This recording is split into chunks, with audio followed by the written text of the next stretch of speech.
applications.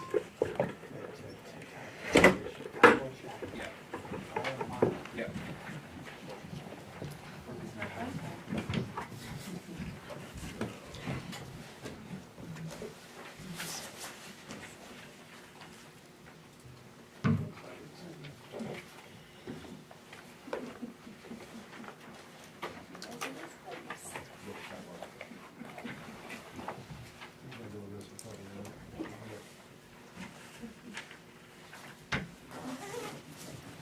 You good? I'm good, sorry. No, not a problem. Just gotta do Are you with me yet, take Dawn? turns. I think so. I haven't seen Douglas since he got back. I haven't seen him talk to him. If he found anyone that said the car was I good. don't know. Passed on the street. I think he has. Oh, sorry. Good evening, everybody. Welcome to the joint budget meeting with the Select Board and the Budget Committee. It's Monday, March 23rd, 2026 at 5:30 p.m. and we're in the town meeting room at the town office. We have a quorum of the Select Board, a full board here, and we're joined by the manager, the clerk, and various department heads. And for the Budget Committee, 609. all right, quorum as well. Very good. And if you would please join me in the flag salute. I pledge allegiance to the flag of the United States of America and to the republic for which it stands, one nation, under God, indivisible, with liberty and justice for all.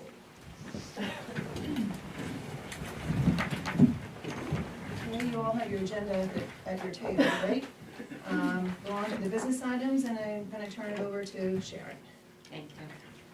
You have 3 packets in front of you tonight. The budget agenda, well, the budget agenda. Behind that is an updated calendar, and then an updated summary sheet.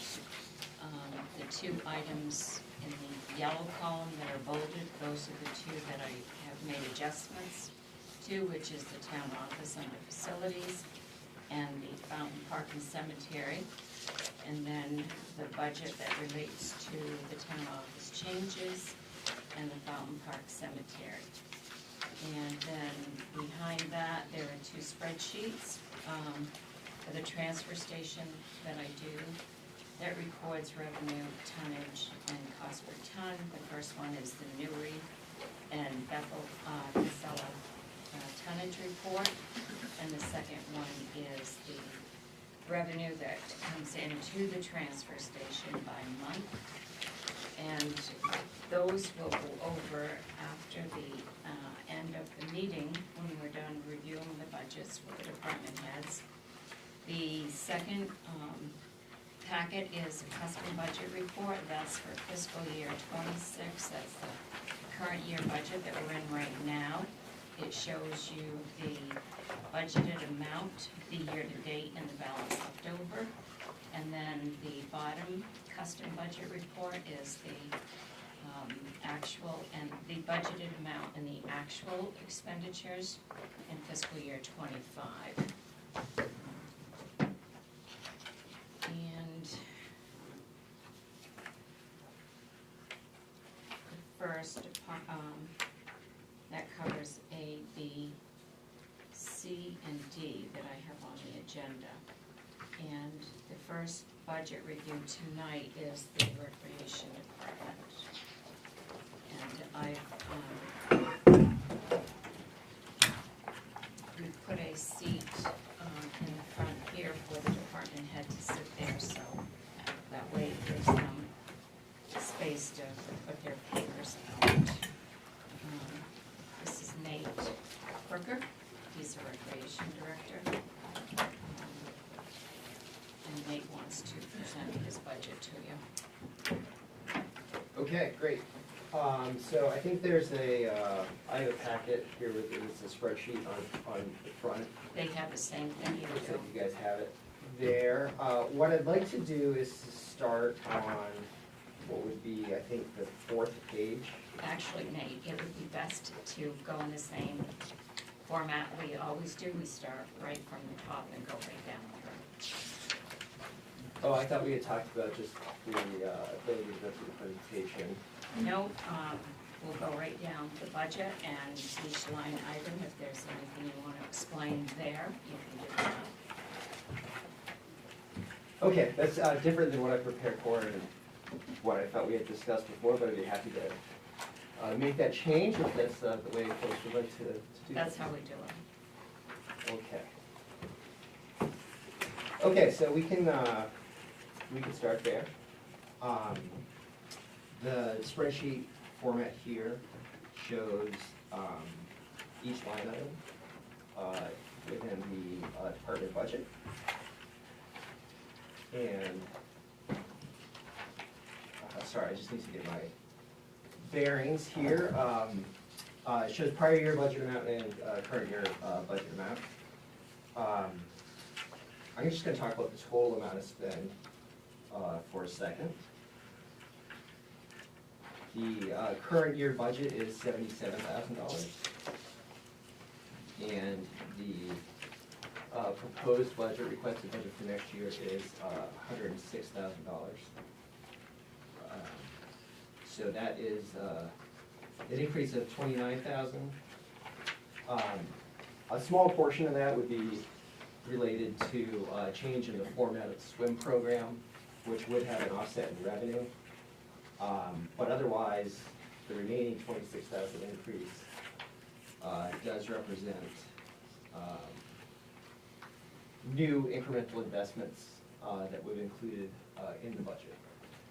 And the biggest line item that increase represents is the second line item on the spreadsheet. The new position titled Community Recreation Director. And so this request relates to a major initiative within the rec department. I presented this project to the select board on March 4th and had noted that we would be including that position in our budget request. So here, this is the numbers behind that request. So the select board's had the benefit of some background on this. This may be new to the budget committee members. Did anyone see any of that material from the select board meeting, or is this all kind of new to you guys? It's not new to them, Nate, they've had it since last week. The packet that you have in front of you is the exact packet in their budget binder, and they got it Right. all last week. Okay, yeah, I just was Which is the looking, packet that you gave me. yeah, I just was looking to see if folks had had a chance to read that and look at it and understand, just to know, how much detail would be helpful for me to look into. I reviewed it a little bit. Okay. Okay. Anyone else have a chance to review that presentation and materials briefly? Okay. Oh, well, I'll start talking about it, assuming that you guys haven't really seen much of it, just to try to give the full background. So really, the situation here is that we have been working with W.H.A.T on an exciting opportunity to develop a indoor community recreation space. And as I shared with the select board on the 4th, we've been able to really successfully pilot the use of the Gould space as a community recreation space. We've had a number of hours made available to us. We've had age groups of varying ages in different activities to be able to take advantage of that space. And it's shown us that this is really a strong opportunity for us. This position is intended to move that opportunity forward and to capitalize on the unique timing that we have here to hopefully really move toward a year-round indoor community recreation space. What would happen in the next year is that we would have the opportunity to again offer programming at the field house during the winter trimester, which is essentially the period from Thanksgiving to late March. And this would be a shared time availability. When Gould students are in classes, the school's been very accommodating of us using the field house space. And by having a position in place to manage that opportunity, we can offer more recreation times, more supervision, more opportunities for all ages to have that indoor space for community recreation during this time period. That's only part of the year. The other opportunity here is to work with Gould on a long-term partnership, which, you know, at the very highest point could represent partnering on a renovation of the field house and a long-term service agreement where our town recreation department would have defined access to that space. And really we would have a community recreation space, community rec center, you know, unlike anything that we have today. That is a very long-term project. There's a lot behind that. I'm guessing the dollar signs are churning in your head right now. It'd be many millions of dollars to renovate that space in the type of project that we're talking about. We don't envision that this is something that would be asked of the town to ever pay for. Yes, there would be some level of financial commitment from the town to staff and manage and run this space, but it would be really philanthropic and fundraising efforts that would enable us to take on a project of this magnitude. So the position we're looking to hire would be focused on defining a little bit more what that roadmap looks like. What are the opportunities for that space? What would the design look like? What partnerships do you need to be in place? What external money sources are available for us to consider? There's a lot of questions that need a lot of dedicated time to answer. And we think now's the time to do this. The school has been very accommodating in the partnership. They're very much interested in partnering with us to make this happen at the field house. You know, but I think if we don't do this now, we could lose that opportunity. So I think there is you know, some level of urgency around it, and also we have good momentum going with what we've done so far this year, and we'd like to see that continue. Really, this position, part of what this position will be doing next year is defining what does the town side of this look like for years beyond, right? If we're successful, if we have a good winter next year using this space, and if we see a value in moving this forward, we'll need to continue this position. And it may be that we need to expand this position. Our request is for a part-time role. Maybe it goes beyond that in the future if we think the opportunity at the field house justifies it. So laying out that long-term plan is part of what this position would be scoping out in the next year. So, you know, right now, what we've done here is to put a position in the budget. It's a part-time professional position, 20 hours a week, $25 an hour. Estimated start date is September 1st. That's $21,500. We also have about $2,500 of additional funding for supplies, equipment, things like of that nature that would help us with this project in the short term. That's $24,000 in total. That's really the bulk of the increase within our budget. It's to drive this opportunity forward, to assess if this is the right path for us to achieve a community recreation space, an indoor space for our community. That's where the increase is. I'm guessing that's where most of the questions are. Does anyone have any questions for me now on what we envision for that role and what we're asking for? I got a few questions, I guess. Great. I'm just trying to understand what's changed?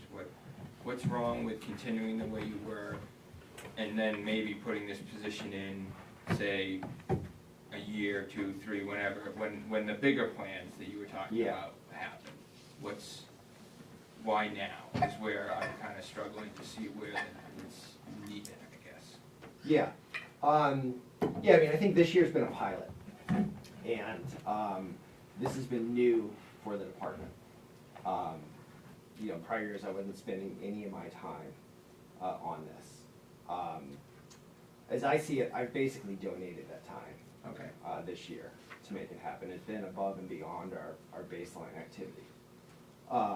I've been happy to do that. I think this is an important initiative. I really like to see it come to fruition. So, you know, that's part of it. If we want to keep this going,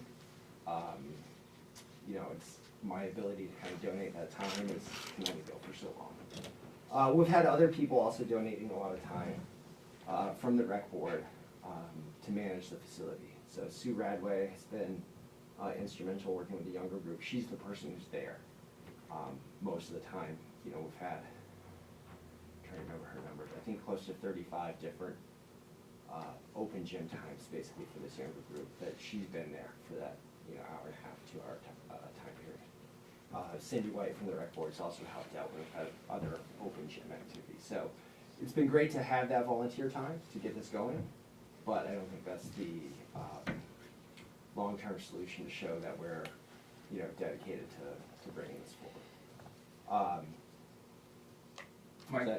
Part of my concern is just when I look at the overall budget for the rec department, you know, 106, almost half of that is going to adults to pay wages, which, again, I certainly understand that that's necessary to a certain extent, but that's money that's not either going back to the taxpayers or going directly to the kids for equipment or things like that.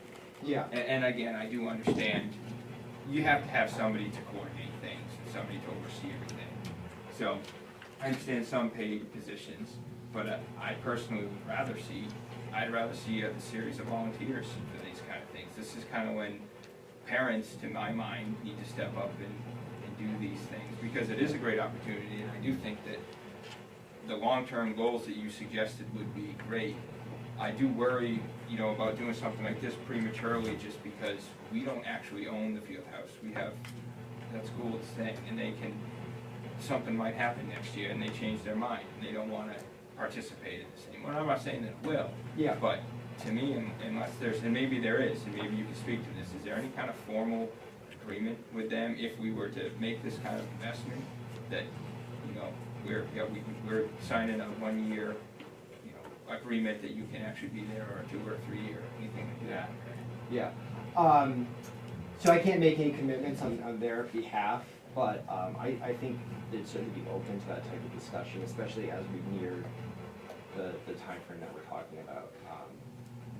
I do think there would be a kind of another round of re-upping our commitment to each other before we actually bring this position on board. Absolutely. You know, we're going to be in touch with them. We're going to be talking about our plans. I'll probably lay out the calendar of available times for next winter in advance of hiring this position, just to make sure we're all on the same page around what those expectations will be. And I think in our conversations, they have fully acknowledged that, yeah, once the town starts investing and showing a commitment to this, they'll expect that there's going to be some formalization of use schedules and things like that. Okay. And they have expressed that part, at least to you? Yeah. Yep. I have a question, is how long can we play in there before Bill's gonna want us to pony up propane, toilet paper, janitor services, and all these other things? Yeah, totally valid questions. I'd say right now that hasn't been something they're concerned about in this current phase. Yes, in those future phases where this is becoming essentially a co-managed space, yeah, there will be operating costs as part of that, absolutely. But in that case, we have, you know, funding in place. We'll probably have revenue mechanisms in place where we're charging memberships for day access fees when appropriate. Think of how much money we could get, you know, renting that space on weekends in the winter, lay them out and shut down. Things like that would be part of that longer term vision, the way we could, you know, have revenue to offset some of those operating expenses. But right now, you know, I think they haven't asked for anything as far as the, you know, with our current use being limited as it is. I could ask Dave Willis what it costs to heat that, by what size the pipe is, and the propane fan going into it is. Yeah. I just see that becoming a huge expense in the future, whether they're part-time, half-time, whatever it works out. I think I went to that meet, I don't know, it was a meeting in the summer where they were Yeah. initially talking about. But I think part of their reasoning right now is like they're heating that space anyway, and it's sitting there empty all day, and so why not put it to use? Then you start to explore different ways the building could be used, because it seems Well, like that's a where I'm waste. going. Yeah. They're heating it anyway, so it'd be Right. great if we could get somebody to help us. Well, I mean, I think it's more like, I think, I don't think they're thinking that way right now. Right now. Yeah. but I think what you said about like future, like if they were gonna get a philanthropic donation, like from the Alphonse Foundation or something, it's really important to have partnerships built, so I think that's where it was coming from, more like so money I could mean, be that would be great if it donated, is, yeah. yes. Right. I just don't wanna dive into something with a paid position and all of a sudden the next budget year we got thrown in 100,000 in this line. Nate, Sharon. So I guess what I'd like to do is go off this topic for a minute so that we can go through the budget as presented. And this is not, this is something new that Nate is proposing. And he's talking about the increase, but we have the rest of the budget that we need to look at. The rec director's position is, John's, is that good with you? I'm here to serve the folks that make the decisions tonight, so I'm happy Great. to go where you guys want me to go. so the rec director that we have, who is Nate's position, his position has increased by 3%. The 3% plus the 45 cents, just like the rest of them have increased. Actually, it's a 3%. And then of course, the new position, which is a community recreation director that he's talked about for $21,500. And then also, he's looking to add another part-time position, which is an ice rink warming hut monitor, which is $1,500. The personnel expenses cover the cell phone, which is $360 a year. The main Parks and Rec membership, $60 a year, workshops and trainings, $100. That line will stay the same at $520. The next line is the contracted services. This is Sports Engine. This is the site that all of the registrations are done at. We pay $799 annually for that program, and we are reimbursed the registration fees, plus they deduct their processing fee from that. That is increasing to $26.63 from $2,100. The maintenance and repair is decreasing from $69.50 to $5,000. This is for the annual ball field items, the porta potties. There's reduced field work to $22.50. The swimming program, Nate's proposing a different one this year. You have the information in your packet to explain it. It is for the instructor and the facilities fees. They're looking to charge $15 per participant for a week of lessons. The cost increase would be fully offset by the charge that they would have to pay. The swim program would increase from $3,100 to $6,615. The next line is the baseball and softball. That pretty much stays the same, down a little bit. It covers the umpire fees, the Cal Ripton dues, the Babe Ruth dues, equipments, balls, uniforms, umpire fees, second Babe Ruth team dues and uniforms. The next line is the ice rink, which is, we're looking at $1,000 increase for that. It's the ice rink liner, the surfacing part, that is $1,500, a portable toilet rental. 500 CMP 6, 100 warming hut expenses for 900. The next line is the basketball program, up about $120. It's a Saturday morning program at the school gym. It covers uniforms, awards, balls, and equipments. The next line is the soccer program. That is about $700. It covers balls, jerseys, awards, officials, small goals, house league goals, and benches. The next line is for football. It's $1,000. It stays the same. It's participation in the Telstar Booster Youth Program. Rec development covers new programs that might be looked at during the upcoming fiscal year. That is increasing $2,500. That is to cover the equipment and supplies for the field house project. Chairing, the numbers have been low, so they're looking at decreasing from 1,000 to 500. Looking at a new pre-K program, which includes storybook walk sponsorship. The next line is the alpine skiing, and that is to cover the transportation cost. That line is decreasing by approximately $1,200. Pickleball program, indoor and outdoor youth program, from 500 to 250. And the final line is the track and field. That is to cover the 2026 program that is funded in the 25-26 budget. And that's decreasing from 2,000 to 1.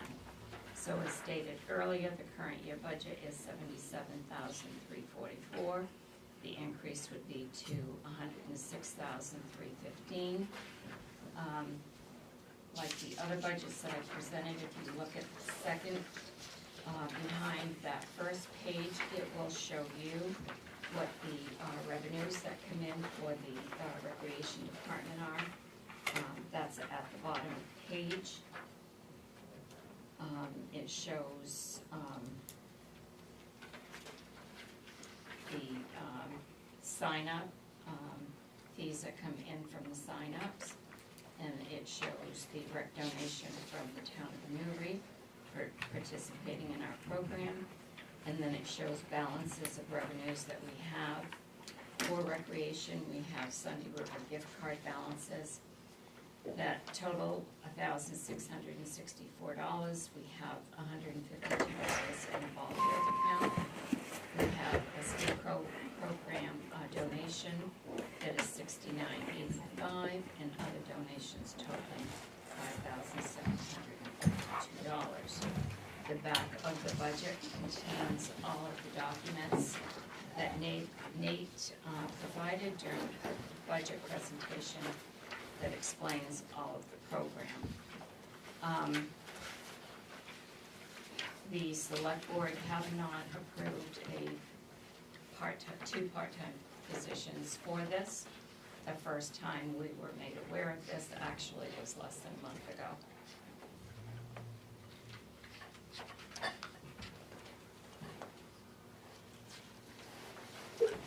And I actually have the same concerns that you just brought up, Mike, in that looking at hiring a second full-time recreation director without a lot of these questions answered, I do have a concern and a problem with that. I think there's too many unknowns to do that at this point in the game, and that's just my questions. Can I just question on the swimming program? Yes. How do you know for sure that it's gonna offset with only $15 per child? Yeah. So, yeah, let me just kind of step back just a bit on the swim program.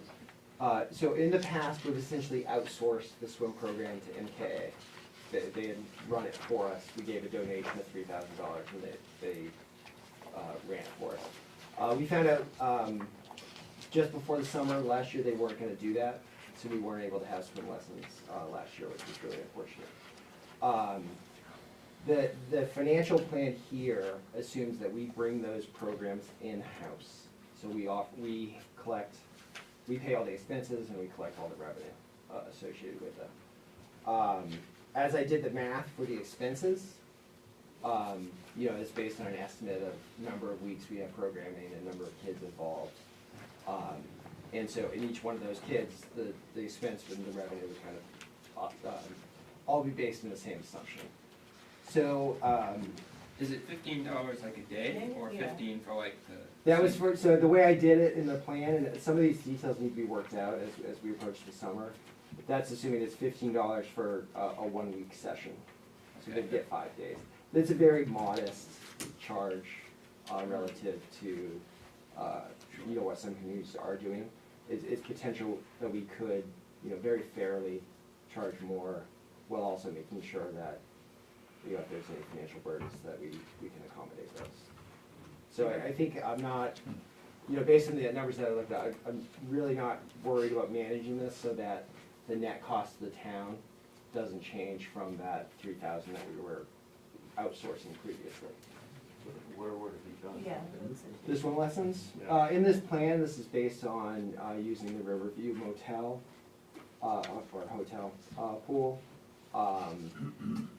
There is a modest fee associated with that.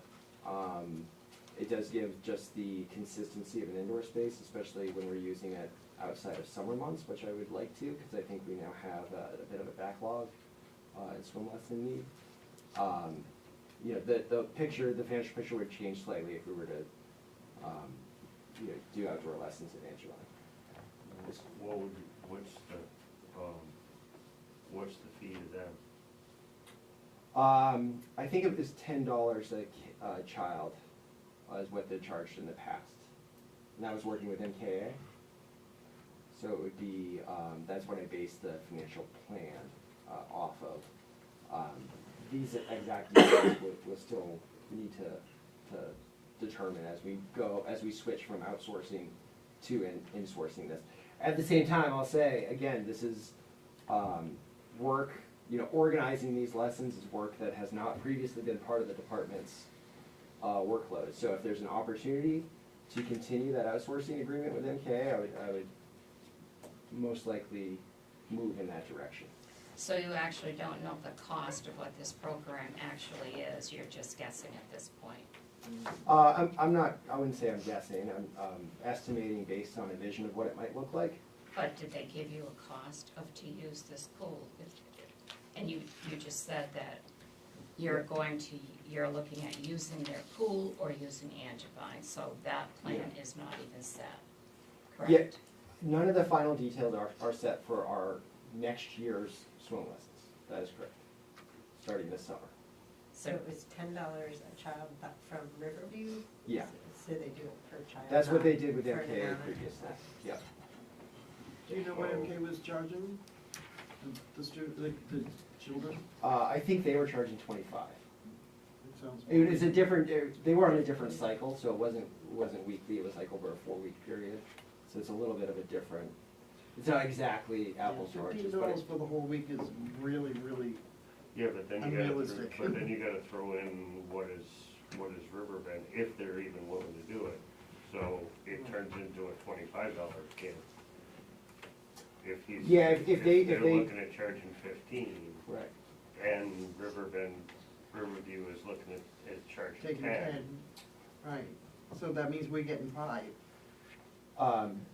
Let me clarify. Riverview's not, it's envisioned as one fee, right? So someone would sign up for swim lessons, they'd pay us, we'd cover all the expenses, including the renting of the facility space. So then hypothetically, quote, we're only making $5 off. It's not the right wording, but Yeah, we're only making Yeah. $5 off in each. yeah. What I'm really confident about is that we can manage to the, previously we were paying out $3,000, we had no revenue. Right, I'm very confident that whatever our expenses are, we'll have enough revenue to offset so that the net cost of the town is no more than that $3,000 from our past. So even if you bring in revenue, the thing is that your expense line would not be able to go over the $6,600. Yep, understood. You have a potential instructor identified that's Yeah, so. getting their certification and stuff? Yeah. Okay. Yeah, so we got actually 2 folks in the community certified this winter. And one of those individuals does work for MKA, so that's why MKA may also be able to bring back lessons. Say if we start the program ourselves, do you think that they'll concurrently run a program, or would they fold into ours, or? Yeah, I've talked with Yeah. Amy at MKA. We've kind of been kicking around some of this. They were going to look at some things on their end to see what worked with their summer plans. So we're in process of getting those plans in place. Yeah, but they're very open to working with us.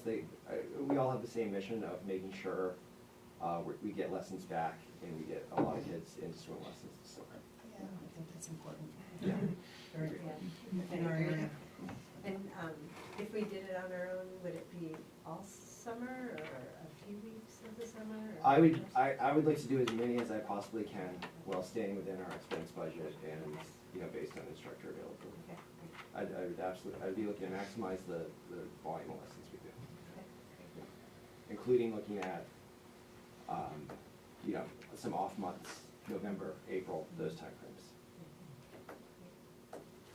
I think I would have to say that I'm a little concerned with all these new projects that you're looking for when participation in current runs have reduced quite a bit. Yeah, let's talk about participation. What numbers are you looking at for that? Well, I see, the cheering department has reduced, the pickleball has reduced, the field and track has reduced. Yeah. I do have in the presentation packet a schedule of our participation in some of our major programs, where some of the bigger numbers are. And we do see some increases in those. Soccer, for example, went from 125 to 150.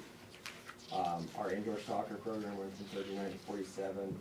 Rec skiing, after school skiing up from 31 to 46.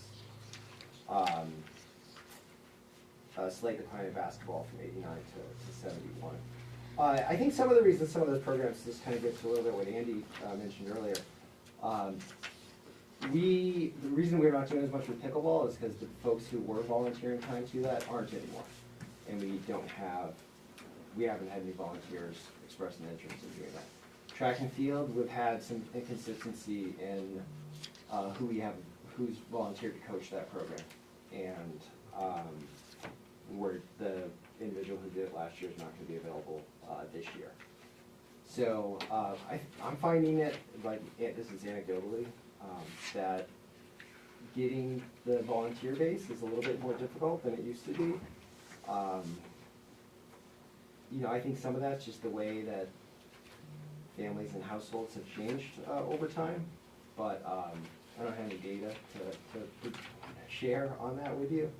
But I do just see that it's maybe a little bit folks are challenged to find time to carve out, and they're what I hear is that they're happy to pay for big programs. I see that as kind of even more of a reason to invest right now in this rec position, because I think in addition to the reasons that Nate suggested, I think that the fact that we'll be comprehensive planning over the course of the next year, to have someone who's committed to kind of looking at all of the opportunities for recreation and all of the ways that we have done many different programs. It's kind of incredible the amount of programs that such a small rec department does. And having someone step in and look at what are opportunities, not only for running these programs and optimizing these programs, but also optimizing the revenue for the programs, thinking about the financing, thinking about donations, thinking about fundraising. This is one of the few revenue generating departments of the town, so seems like a good investment. I think lots of good questions are being asked.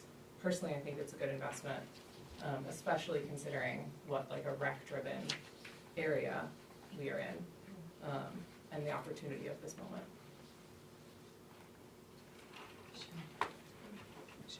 So, I'm gonna tell you what my concerns are with this.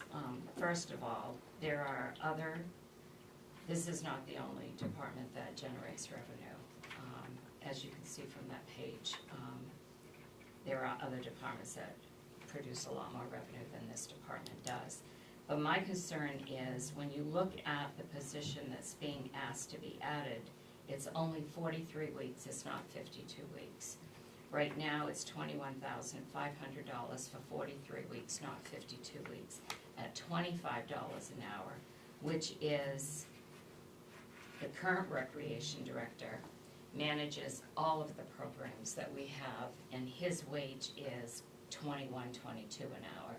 So I have a real concern that we're going to put in a second part-time recreation director just to take care of this one program that's off-site, and we're going to pay that position a lot more than we are our current recreation director. That doesn't add up to me.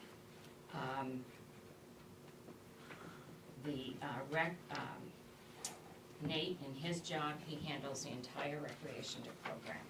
That is based on 52 weeks a year.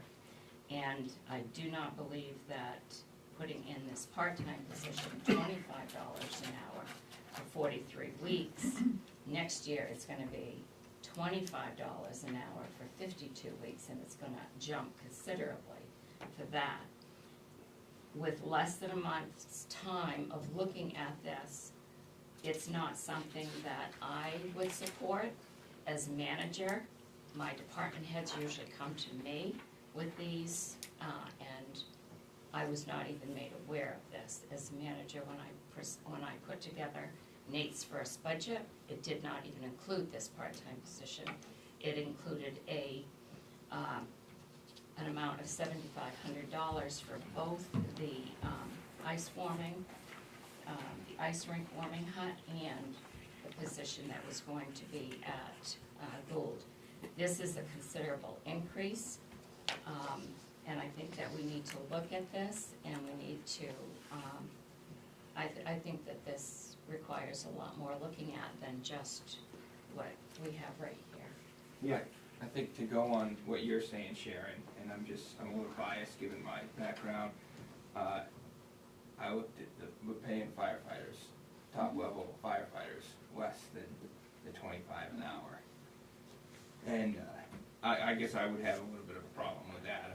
I can maybe see something down the road, but to pay the deputy, an assistant rec director more than we're paying the top fire or most of our EMS staff. I didn't look at that budget, but I know that's more than EMTs and drivers get paid, right, Dave? I don't know about paramedics, they might be up there, but, I mean, and that's not to say that their job's not important too, and it's not worth something, but I do agree, I don't like the rate that it's at. Yeah, can I speak to that? Sure.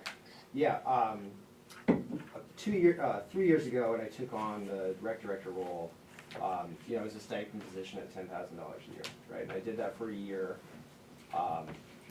But part of what my goal was, when I was on the rec board and when I took over that role was, well, let's look at what other towns are doing and what's a fair amount. So I worked with the Maine Recs and Parks Association. We got some benchmarking data together. What we saw there is that a rec director role is going to be making somewhere between $25 and $30 an hour, kind of towards the lower end. But when we put together the request to move my position from that $10,000 stipend to a part-time role, we did it at $20 an hour just to kind of make it digestible for that year. I haven't asked for anything more on this front. I took this job eyes wide open, and I appreciate that, you know, a big change was made. But when I looked at the dollar amount, what's it gonna take to hire, you know, a qualified individual for what we're looking for? I based it on that data that we had from a couple years ago that showed that's the low end for a rec director. That's kind of right in the range for like a deputy rec director, assistant rec director. That's kind of why I went with that number. I think too, you're gonna ask this person to create, to identify a lot of financial opportunity. You know, yeah, I agree, Sharon. If this role's successful, we're gonna pay more for it next year. You know, I'd love to see it, we generate so much momentum on this project. We need this position to be 30 hours a week or even full-time. I think it'd be a great investment. It shows that the project's moving in the right way. And we're talking about trying to find and identify millions of dollars of philanthropic effort to make this happen. That's gonna take a qualified individual. It's gonna take someone experienced in grant writing and things like that. That's my rationale behind that $25 an hour.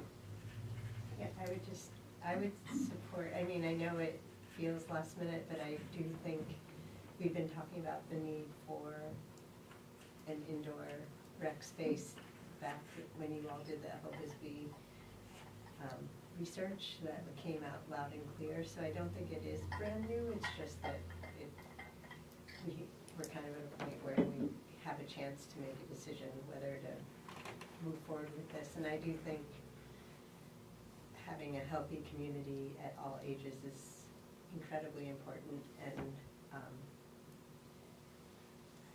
yeah, I just think it's probably maybe the most important thing we do as a town is keep our community healthy, and I was gonna say nothing, but I guess that. Adding on to that, I would say that it definitely, a strong rec department would attract young families, Yeah. which is really tricky right now. And To have young families come to any community. And I do think, like, not, the salary's not matching, I think we maybe, I don't necessarily feel like Nate's pay is fair for the work that he's doing. I mean, so we could either raise that, or, I don't know, I mean, we could work on that piece could adjust, but I think it would be hard to attract somebody to this position at less than $25 an hour. I mean, it's work that's gonna, it's gonna need to be a community organizer, and also I think just constantly asking people to volunteer tons of time is just, it's not gonna work. It's people burn out, and I don't think we want people to burn out. We want to keep people in these positions and grow. Yeah. Grow this. Well, maybe that means it's a full-time position. Yeah. Just both of those are combined into one position. But that's two additional positions, that's another. Yeah, I think, $23,000. Yeah, it's one, part-time year-round position. The other one's really like a seasonal, few hours a week role, even less than like the Angevine Park monitor. That's probably the most similar thing that the town's paying for now. So it's not real. It is a new role. There is some salary there, but it's much different scope than the community rec organizer. On that same note, though, you don't even have a warming hut yet, huh? Yeah, we wouldn't hire the position if we don't have the warming hut for sure. And the warming hut, just seems to unload it now. Sure.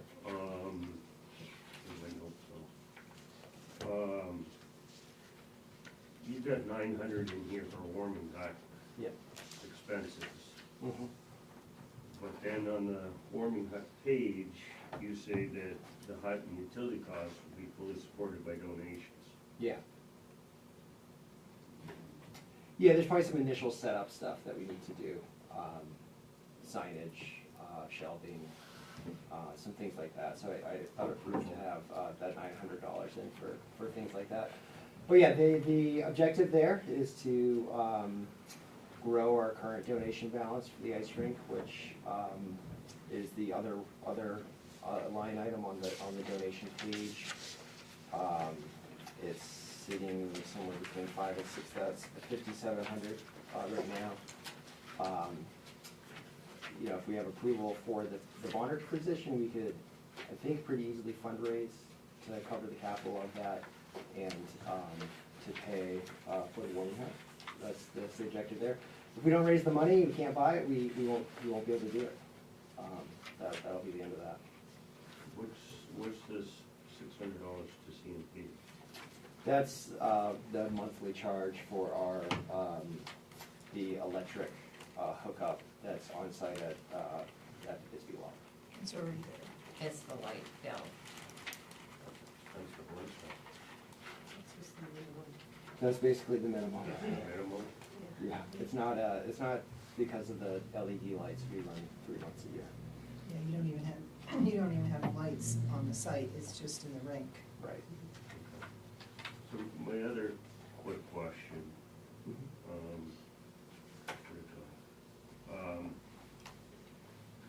back on the whole bit about using pools and stuff. Yeah. That sad 44s transporting students back and forth. Who's gonna pay for that? Yeah, so the concept there is that to get to kind of increase access to the field house, kids could ride on an existing bus route and get dropped off at the field house after school. And then the district's already doing this for some other youth programs. They could pick kids up at 4:30 and get them back to Telstar for the late bus. So they already do that with the youth hub group that meets bi-weekly at the Congregational Church. So I think if there are any additional costs to that, I don't really know that there are, but the district would cover that.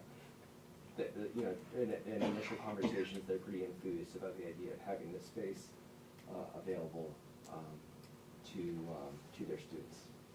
I agree with that. I just could tell you that if they're gonna be transporting, that means their costs are going up for fuel and bus drivers, which means school budget's going up, which means we're paying more. I mean, it's all being paid for, we're paying for it somehow. Yeah, so if it's an existing route, right, those cost increases, I don't think one more stop's gonna cost a lot more. Somebody's gonna Yeah. pay for it. Yep. Well, and I think they're existing routes, like the bus is already going somewhere, and then, I mean, this is how, the skiers too. I guess the problem with that is, has anybody talked to the superintendent about it? I've talked to the, Mark has been involved in the conversations with Gould. So you talked about that? Specific about the this transportation, I haven't talked to Mark about it, I've talked to the middle school principal about it. And again, this isn't like this is an example of how the space could be used. This isn't, you know, any sort of commitment that has been made by one party or the other. Well, back to the swimming program, which, that's very important, I'm not giving you a hard time about that. Yeah. I know everybody loves a pool, but we have a very, very, very expensive pond up there that we pay $10,000 a year to maintain. Why are we renting a swimming pool to do swimming lessons in? The rest of us grew up feeding the bloodsuckers out to Stoneville Pond for swimming lessons. Yeah. Um, Yeah, I don't think utilizing Angevine is off the table, especially for summer programs. The reason MKA had a strong preference, and the instructors had a strong preference for Riverview is just the controlled environment that it presents.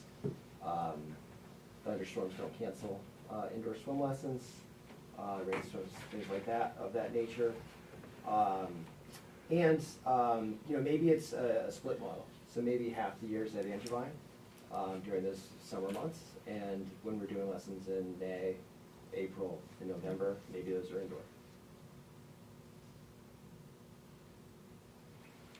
Have you thought about the insurance questions regarding liability for town programs being done at the school district? And have you talked to anybody at the school district about that? Because we certainly haven't asked our insurance company what the liability would be to have town programs at the school. Town programs at the school.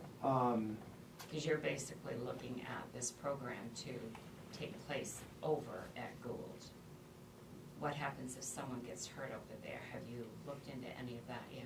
Yeah, so remember the revised liability form that we worked on last year where we incorporated Gould Academy into that form? That's an example of one of the steps that we've taken on that front.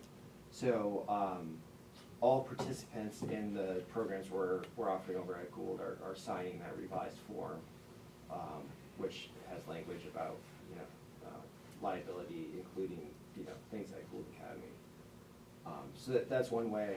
I think going forward as we expand this, again, this is the type of work that would be relying on this individual to help us with. But I would envision there's some sort of membership program, and whether it's paid for or donation based or whatever it is, that would include kind of signing up for activities at the front house. You got to have your membership card to participate, and we would include liability release and things like that in that membership process. But under who? Like right now, you're saying that exists, is that under the town? Yeah, it's akin to all kind of this the same release process we use for all of our programs at various facilities. We've been running our rec program at Telstar for 20 years now. This is I think very much the same, similar nature to that. I think that I'm just hesitantly saying that I can tell you that Gould people and their board and stuff has got to be heavily involved in that. Like if we're talking, there's a difference between a private school run by a board versus a district. Don't forget they ski at Mount Abram and at Sunday River. Yeah, and they play on Greenwood Fields, we have Yeah, kids I just everywhere. want to make sure we're covered Yeah. in the right directions. How much has been fundraised overall, or donated? I saw the 4K from Newry, I think, but. Yeah, so Major supporters at all? yeah, we don't really have like an ongoing fundraising effort. That's kind of never really been part of the department's operating procedures. We have had some events where things have been fundraised for, like when the ice rink first started. There were donations to get that going. Newry, we started this a couple years ago where we, it really, right before I kind of stepped into the role, essentially the rec departments of the other towns in the district have dissolved. There used to be maybe some part-time roles there. But it would really become a district-wide rec department. Yep. So with Greenwood and Woodstock, they have facilities that we use. We can't run our programs without those facilities, and they maintain and upgrade and ensure that those facilities are in good shape and they're putting money into them akin to their program participation. With Newry, this was something we started up a few years ago where we kind of approached them and said, hey, Newry folks are participating in our programs, but we're not getting any funding from it. We don't use Newry Fields. So we started this annual donation that they're making of around $4,400 in the most recent year. And who's sponsoring the Storybook Walk? Or am I misunderstanding sponsorship? The rec department sponsoring that Okay. hosted by the Land Trust. Okay, that's what I was gonna ask too. So the Land Trust actually is kind of doing the programming and Yeah, the Storybook Walk is, I don't, if you've been to the Valentine Farm, Yeah. fields, and they have the My book, kid loves it. and they, Yeah. and they switch it out every few, so, Yeah. that's something Sue's been doing with the 0 to 5 groups, kind of rejuvenating that, changing out those books, and we pay for the laminating and all that of those Mhm. materials. It does say at the beginning of the walk that the town helps. And now officially. Yeah. Yeah, we've been- I mean, we've you been doing promoted it. it, I've Yeah. seen it's been We've promoted. We've been doing this for, yeah, Yeah. a while. Yeah. This is just making that part of this distinct line item that Sue's gonna kind of manage for us, like, this is the money for this, this cohort. Yeah, that makes sense, that makes sense. And then you touched on something, I just wanna make sure everybody's clear on, is that the Bethel Rec Department does serve the 4 towns in our school district, and that's by design, not by happenstance. And they have representatives on their rec board, and as long as Bethel has a majority on the board, so that's kind of how that works. And yes, from time to time, and do the other towns contribute cash for the base funding of the rec director and such? No, they don't, and might be a conversation we wanna take up in the future. But right now, they partner as they can with either facilities or, in Mary's case, cash, and then, of course, they all, no matter where the participant is from, they pay their registration fees. So, What I will about, add that no- Woodstock does, we spent $10,000 last year on the grandstands. It was in bad shape and needed to have wood replaced and painting, and this year we're gonna put between 10 and 15 in redoing the fields. Right. So they are putting money. Yeah, in they're, green Yeah, with this. absolutely. they're putting as I said, you participate with either cash or the facilities. Yep. That helps the program overall, it's not to the base costs. And it doesn't, Yeah, yeah, it works how it is. I Yeah. just wanted to yeah, it's give indirect. the it's background, there. yeah. So Newry's donation, that, the current year we're in right now, fiscal year 26, is the first year Newry has contributed $4,200. Next year, they're looking at $4,400.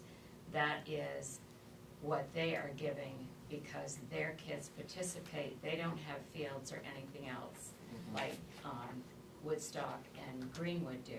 So this year, they decided to give us $4,200 for their kids' participation in the rec program. So it's to offset the expense that we have. what about Gilead and Malden? Yeah, right. I mean, their numbers are increasing. People are increasing there, the students are increasing. They pay registration fees to participate like everybody else does, but the Yeah. towns don't contribute. So all the dollar amounts are kind of based on a percent of participation, so when I talk to Newry, it's like, yeah, you know, you got, I might not have these numbers exactly right, but, you know, 7% of our participation is Newry, 7% of our cost is 4,400, and that's how we came up with that number. Yeah, there's all the others that maybe make up a percent or two. I kind of drew the line of diminishing returns as far as chasing those dollars, yeah. I guess that's kind of what I'm trying to get towards, is that I'm getting the vibe that there's a lot more income that could be made here, whether through increasing costs or getting some of these other partners more fully on board, which I think would be huge, because I don't think really any of us want to not have a recreation department. Just need to find those partnerships, and, you know, speaking for me, I'm not wealthy by any means, but I'd pay more than $15 a week for swim lessons for my kid. And I would ask more people for money to support the program too. We need corporate sponsors. I'm sure you could. It's kind of a different program. That would be one of the benefits of having this new position, is exploring that kind of sponsorship. Yeah. There's grants, there's discussion of grants at that meeting over the summer too. I mean, I know there's like the Community Foundation Community Building Grant, which is up to $50,000, so, I mean, maybe it would have been good to apply this year for that position, but it's probably too late, but maybe for next year, grow the position, you know, if it works out or something like that, you could apply for something like that. It's also just like finding that one retired guy in Newry. Yeah. That's like all it could take to make all these Yeah. questions go Could away. I ask a dumb question? Sure. Would it be worth in the future moving Angevine into rec? There's been some conversation about that too, to explore parks and recreation, Yeah. possibly. To do what? To move Angevine Park under recreation? Oh, okay. I mean, it's not gonna change anything, but maybe that full-time person, and I'm just thinking out of the box, maybe that full-time person can also work that part of it. So those are all good options, but they Started. really need to be started like a year in advance of putting a budget together. I mean, I do want to move on because I have two other department heads here who have, you know, pretty large budgets. This, I had this mind earlier on that new position. That's a couple of three things that I see a problem with. One, why don't we just take the director and give him more money and more hours? That's one option. The other one is, Just pay benefits if they're full-time. I'm with that. The other one is, this $25 an hour is not a true figure, because you still have to pay workman's comp and all that other stuff for it. So I don't, has that been figured out yet? Or is that in the rest of the budget down there underneath? Are we gonna run into that? Is that on the second page? It is on the second SSI? page, and the wages have been included for Social Security, Medicare, and paid family medical leave. The workers' comp would go up because we wouldn't know that until next year. Yeah. We do a workers' comp audit every year, and what they do is they look at the previous list of all the staff. So we don't have, the workers' comp estimate right now in this budget does not include any extra positions because it's looked at from the previous numbers. But I do factor the Social Security, Medicare, paid family medical leave, which these numbers that are down here, you'll see those over in the employee benefits section that we'll be doing later. And all of the wages paid in rec and every other department are budgeted in the employee section. The other aspect of it is, and I know it doesn't seem like we really care about the town ordinance. I don't believe calls for an assistant recreational director. And the reason why I bring that up again is we were looking at another position here, and I've mentioned the town ordinance, and I can cite a reference where Natalie Andrews was gonna do some reshuffling of the office out here, and the select board and the budget committee wouldn't let her do it. So here we are creating a position that is not in our town ordinance. So I think before you came in, I did mention that the select board have not approved the job description that has been given to us. Usually a position is approved and then you're going to ask for it. This is kind of backwards to the way things normally are done with adding a new position, is you get the position approved and you look at everything to do with it. This budget, I mean, I ran the rec program in Oxford as a volunteer for 10 years, okay? And I started several fundraising organizations there, so nobody supports recreation any more than I do. But what I don't support is in the order that this has come to us in, that less than a month ago, this information was made available. This should have been looked at so we could have figured out the program that we were going to ask for. And, You know, Nate puts together a very good budget, and I've told him that before. However, there's a lot of speculation in the budget as to plans not being totally set for what this money is being asked for.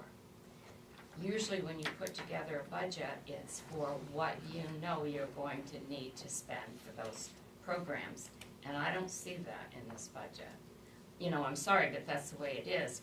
You can't say, well, we would like to, we're looking at angivine, or we're looking at, you know, the swimming being done at a pool. When you come in, there's no way of us knowing what this $6,600 is actually gonna be spent for, what program it is. It's a speculation, an estimate, whatever you wanna call it. And that's how I see the most of this budget. Just like I see that part-time position the same way. There's been no pre-planning with the select board and the manager for this budget to change the way it has by asking for new positions and not being able to give a true estimate of what a program is. Because we don't know what the true cost of the swim program is. So that's just my professional opinion. Yeah, I agree, Sharon, that like some of this has been late breaking, especially around the position that's being asked for. You know, we ran a pilot this winter. We learned from that experience. I didn't have the information I needed to know what to ask for until we lived the experience a little bit and saw what the opportunity was. So I put it together as soon as I could once I had the information available to me. That's why I took the initiative to go to the select board a couple weeks ago and share it. I knew it was late, but I wanted to get it there as soon as I had it. It's the way the calendar fell, it's the way the experience went. Well, I think I think that Gould reaching out and being receptive to people coming into their building didn't really come, that's never been in the picture until this year, so it would be hard to have started a year ago, because I don't think a year ago you even knew they were interested in. And Yeah. so I think that if we, I don't know, I think it would be maybe interesting to explore it, just, it's not, I think there's a chance to recoup that money through revenues, and otherwise we're probably gonna lose that chance, because it was a lot of extra time on your part, and if we were to keep that relationship going and, or sorting out things we could do with recreation, it's just like, it is a chance for us to, I know it's last minute, but it also, like, that happens in life, and like, we have momentum with two, I feel like they've been two very separate communities within Bethel, and it's a chance for it to come together. And I think there's money that can come in as a result of it. I don't think we would be out too much money. It would be my impression, is that people will be willing to pay for this. I'm still hopping on this illegal assistant. Because 2 or 3 years ago, the select board and everybody else that was involved here told Natalie Andrews that she couldn't reorganize the town office the way she wanted to, because the town ordinance didn't describe or call for some of the positions that she wanted. And now we're gonna look at a part-time position that's not perhaps covered in the town ordinance. So I wasn't here, so I can't speak Yeah, to well, that. I don't know what she was looking I at. know some of the other people here were. That's my opinion. Are there any other questions or comments? I guess we don't. I have one other announcement,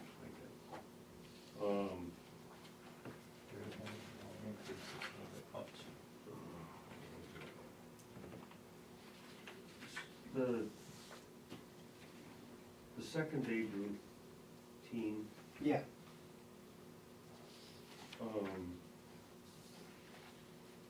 Do you have a second team yet, Nate? No, we've been including them in the budget. I think this is the second year that we've had that. I'm not sure yet for this year if we will or not, because our registration for that just began. I know there's enough kids of age who have been playing in our programs and playing at the school to make that happen this year, but I'm not, I need to see those registrations come in to know if it happens this year or not. There will be just as many kids eligible next year as well, so. So here's where my comment is. You've got, you're budgeting 2,500 for it, and then you for dues and uniforms, and then you say, if we don't have a team, you're gonna use those funds to pre-buy equipment. I don't think that's, you can't do that, right? If it's You're supposed to specified- use the money for what you put in the line item. Right. We do pre-buy equipment at the end of the season because you can get a discount at the end of the season. But the intent would not be to use it from a program that didn't exist. Yeah. It would be in the budget where the equipment is, but yes, if there's always a good opportunity at the end of the season, you can pre-buy and then you don't have to buy as much when the season comes up because you're buying at a discounted That makes price. total sense. Yeah. It looks like the current budgeting naturally absorbs that second team if you had it. I mean, Yeah, the budget Yeah. is actually going down. right. So it sounds like it's taking into consideration the ages. They're just kind of, Yeah, that's some of it, and we have been able to, you know, through pre-buys, build inventory and manage things, in a few different programs. So, I think that'll just help us, you know, manage those other program costs, you know, as a collective group to not be increasing. yeah, you can see that in your past budgets. One quick, maybe clarification question is, so in our process, when we do go to vote, which I know we're not doing tonight, right? Right. We're going to vote on the decision to allocate the funds as written in this budget. We wouldn't be voting on implementing the position as written, right? Only to allocate the funds to the budget to then be voted on at the town meeting. Is that correct? We would be making a No. recommendation for Yeah. the dollar amount to the, for the warrant. Right, but we And- wouldn't be voting on the position. It would be the recommendation for the dollar amount for the warrant, for then the townspeople to decide, right? You can vote on a lower amount that is being put here. Right. I just wanted to clarify, because I think there's a lot of question around like the position, the details of the position. And also the way that I see it with a piece like this is, I think it would be really valuable to let the people of the town decide if they want to invest in recreation in this way. This is what this position would be. And I think it would be a really interesting and valuable town conversation to have something like this on the warrant. They can only talk about the money, they can't talk about the position, that's up to the select board, and the select board has not made that decision. Right, so we have to look at the job description and decide on the job description and also the wage. Right. Yeah. How are you gonna spend the money on a position that hasn't been created? Right. Exactly. You can vote you can vote last year too. I mean, the bottom line you have to vote on the bottom line. The bottom line is 106,315. You can say that you will vote on a lower amount than the 106. You're talking about a town meeting. No, I'm talking about right here. Can The budget recommend. committee and the select board you'll make your individual recommendations on the amount that you want to support for the recreation budget. Yep. And when you do that, you could exclude the amount to what you're asking. You could exclude the 21.5 from the 106,315 and recommend that amount be approved. You can do that. I'm just looking on down the But line. you're not, you, Say everybody here approves it, and it goes to town meeting, and they approve it. How can how can the town spend the money on a position that hasn't been created?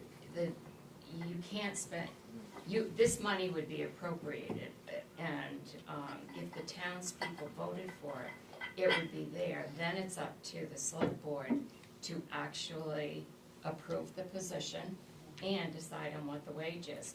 Just because $25 an hour is what's being recommended, that may not be what the select board. Doesn't the town have to vote on that position, because that's an No. expansion of that? No. It's in the ordinance. What, we're getting the feedback, we need to get the feedback from the budget committee, and, you know, any impact to finance, of which a new position would be an impact to finance, or the monies, and so we're, by going through this process, we're getting your feedback. And I think in a perfect world, then we would, on our next, select board meeting, and if we have to have more budget meetings, then we have to have more budget meetings, but at our next select board meeting, there's a number of new positions. There's a proposed town office new position, we have these new positions, and I believe we're gonna be having it on our agenda to review those job descriptions, approve those, or not approve those job descriptions, and talk about a little bit about the wages. Then you have a number to put in. Then you'll know. Sounds to me like we're just voting on money and then, oh, by the way, we'll create a position for it later on. But that's just my thoughts. But there would be intent that a position would be created if it was, correct? Kind of like with Dave, but then it didn't get approved, right? Right, there was more work that needed to be done on that one, like an ordinance change, but in any event, yes, there would be, that's what you're using the money for, that's, you know, people wanna know, what's the rec department gonna cost? This is what the rec department's gonna cost with this personnel and with these programs. And we don't even have it definite on the program itself. That's the other issue, is the program itself is not even set up yet. So Which program is that? we're gonna vote money for a position for a program that we don't have. You mean the field house program? Mm-hmm. I mean, I see this, the conversation about exactly what the position does and the, like, rate that the position would be paid is slightly separate, it's connected, but there's a separate further conversation to be had about that. I do see this position as doing more than just facilitating the Fieldhouse program as Nate has described it. So I think there's a more like holistic view of recreation that the position would take. So I would agree with all that, but before, I mean, we've spent an hour and a half on debating something that should have been decided prior to this budget being submitted. Bottom line, that's the way it's done. And the discussion would have included this position probably should be a full-time position. I've had that conversation with Nate in the past. You don't spring something like this less than a month before you're putting a budget together without deciding this is where we want to take the recreation program, this is where it needs to be expanded, and how are we going to get there? And maybe a full-time position is what we should have been looking at. Right now, we're just really pulling at straws. We don't know what this program is. We're looking at a budget that doesn't have any concrete, anything in it. So that's why I said earlier that this is not the procedure to put in a position. When you want to increase a job from part-time to full-time, it just doesn't happen overnight. And, you know, this isn't the way this should have been presented. It should have been discussed with the manager, the department head, on options to increase this program, and the staffing for it, and then it should have been brought to the select board. So it's, I don't need to say anymore.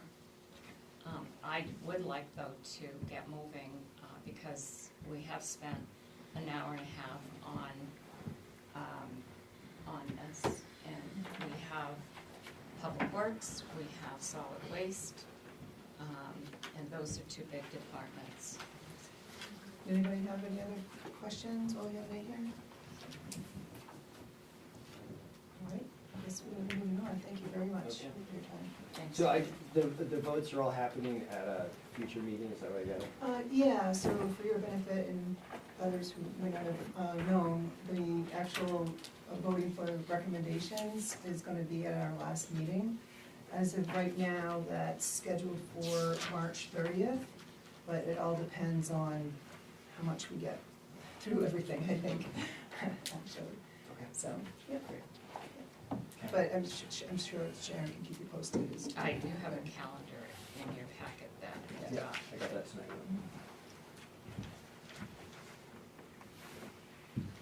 All right, next, Scott, Solid Waste. solid waste.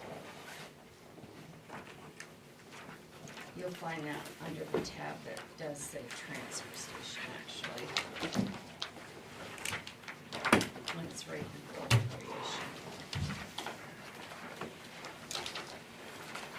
You gonna sit in the hot seat? I don't know. I I'm not quite comfortable with this new plan. Well, just thought it would give you a table to spread out on.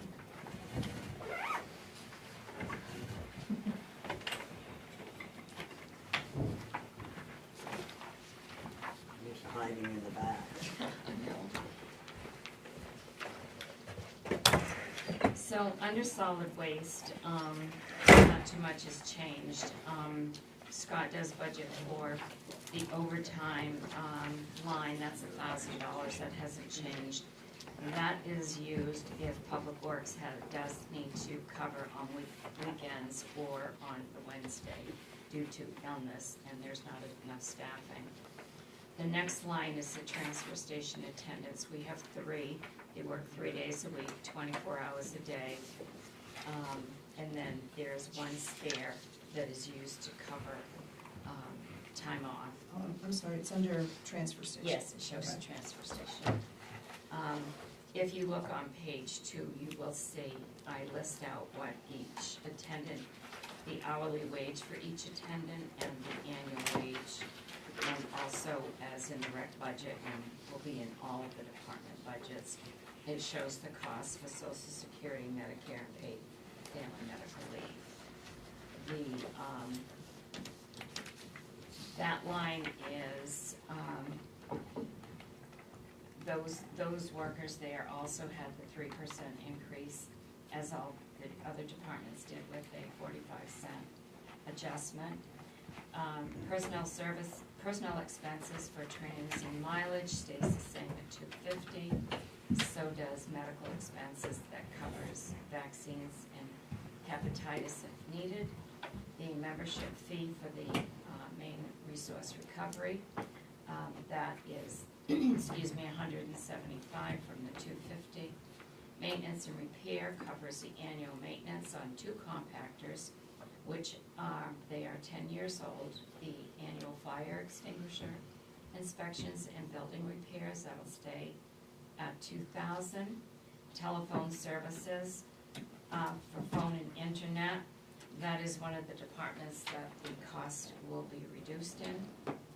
Household hazardous waste day, that increases to $11,000 this year.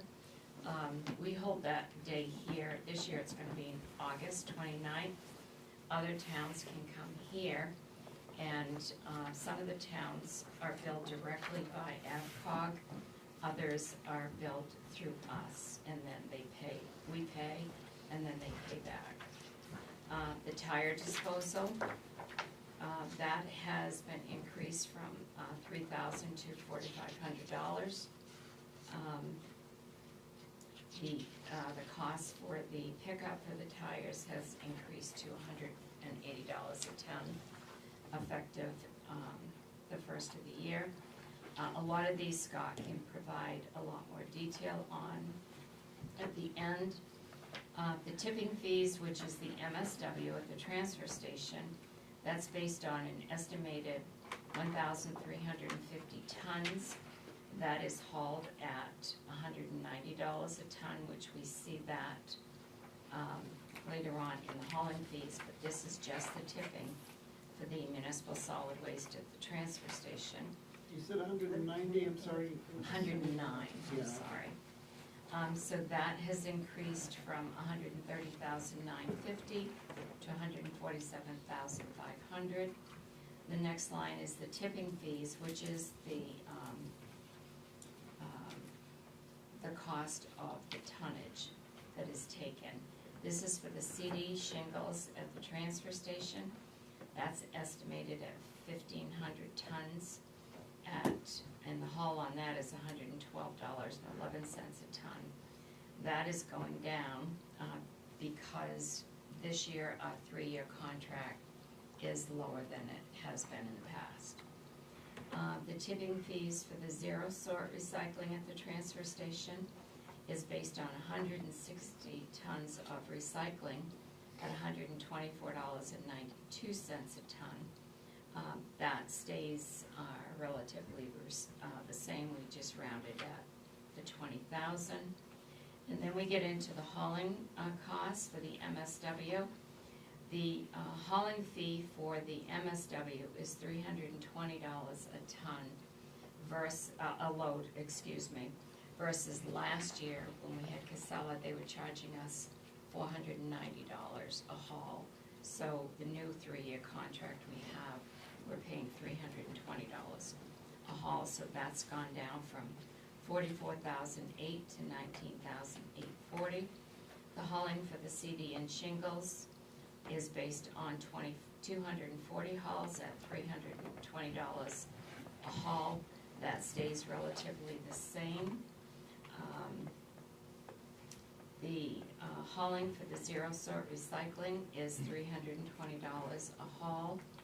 That is just a little bit less. The hauling for the metal is estimated at 20 hauls of metal a year, and the metal hauling is $440. That stays relatively the same as well. The universal waste removal, that's done by Corey Roberge. He takes the refrigerant and Freon. North Coast Services is where the electronics go, light bulbs. That is $8,700, that stays the same. Supplies increased from $1,600 to $2,000. The increase in that is for the additional supplies that we'll be using. The scale, which involved purchasing the tickets. We have a new credit card system, so it's the ribbon for that and other supplies, so we've increased that by $400. Uniforms will stay the same for the 3 staff, and then we have the unleaded gas and diesel, increasing that to $1,800 from $1,500. Equipment purchases stays the same at $5. Equipment repair, there are repairs that are needed to the backhoe, snow blower, and the mowers. So Scott felt $1,000 increase on that, from $500 to $1,500. The next line is utilities for the electric, increasing on that by $300.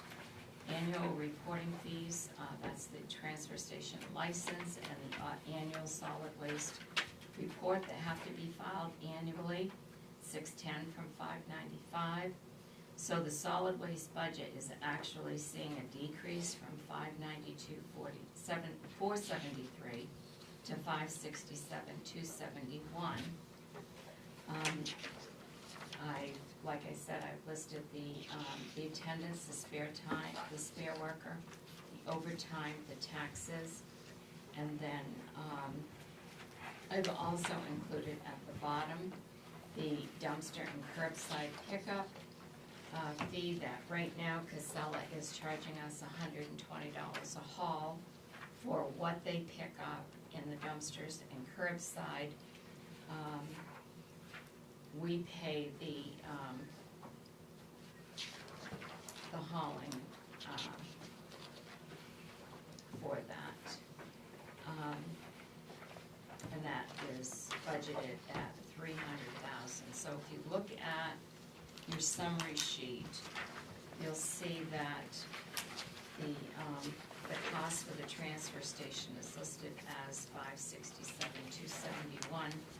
And then we've added the $300,000 for the solid waste curbside and dumpster pickup that Casella has that contract and it's for a year. And then in the handout I gave you, you'll see there are two spreadsheets that I included. And one of them, for the curbside and dumpster pickup, Newry and Bethel paid for that service, for the hauling fee for that.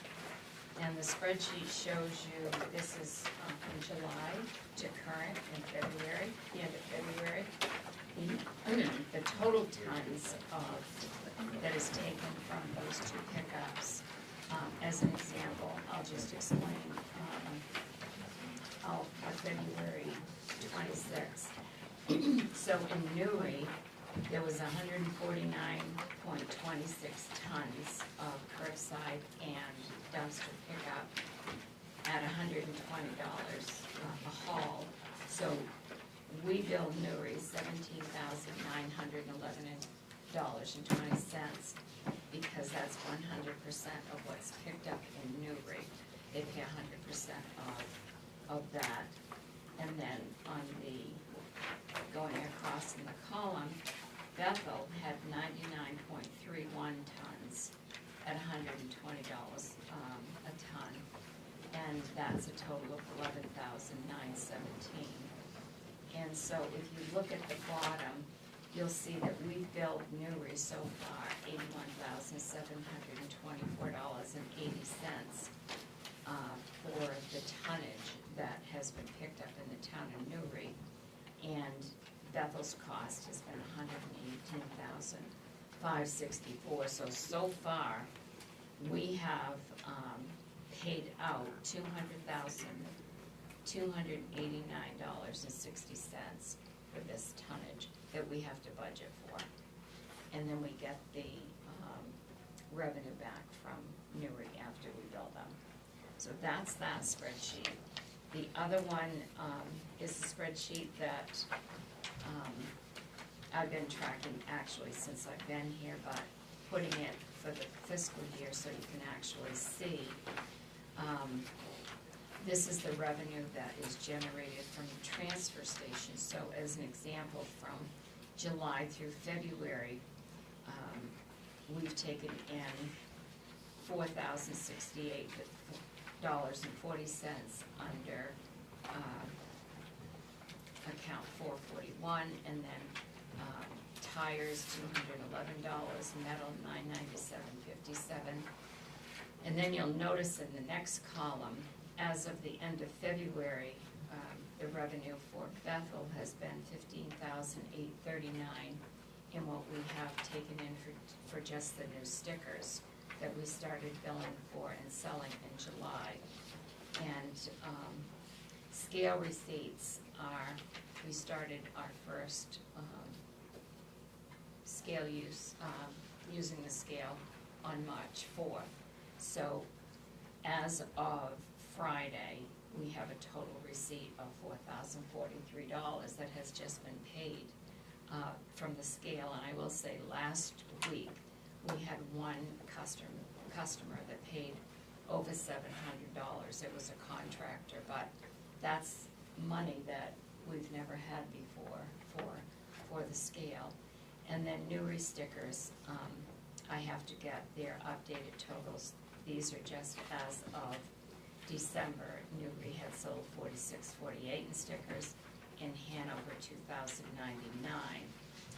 The other revenue I wanted to, and expense I wanted to make you aware of is that we budgeted in this current year $100,000 for the scale, and so far, and I don't anticipate any more expense, but $98,949.35 is what the installation and all costs associated with the scale have been. So today I sent the bill to Newry for $39,579.74 for their percentage of the scale, and Hanover $59.36.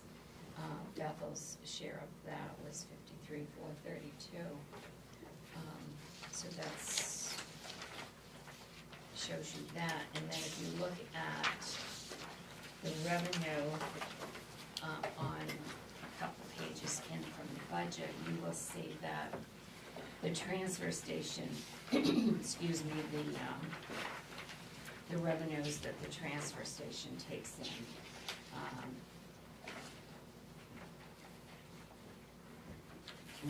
and as of right now, they've taken in a total of $235,357 when this sheet was done, which was the 17th. How much are we charging per sticker? $10, That's the same for everybody, right? yes. If you're a resident. But the Hanover revenue from the stickers and the Newry revenue from the stickers doesn't run through our books, right? They keep that. They keep that, so We that- keep, that doesn't Bethel run through keeps us. their sticker Oh, money, okay. Hanover and Newry keep theirs. That's the only thing that is not offset with our budget. I send them a bill every month, for, excuse me, the expense and the revenue, side of this as well. Questions for Scott? Do you anticipate that the scales are gonna affect the hauling fees?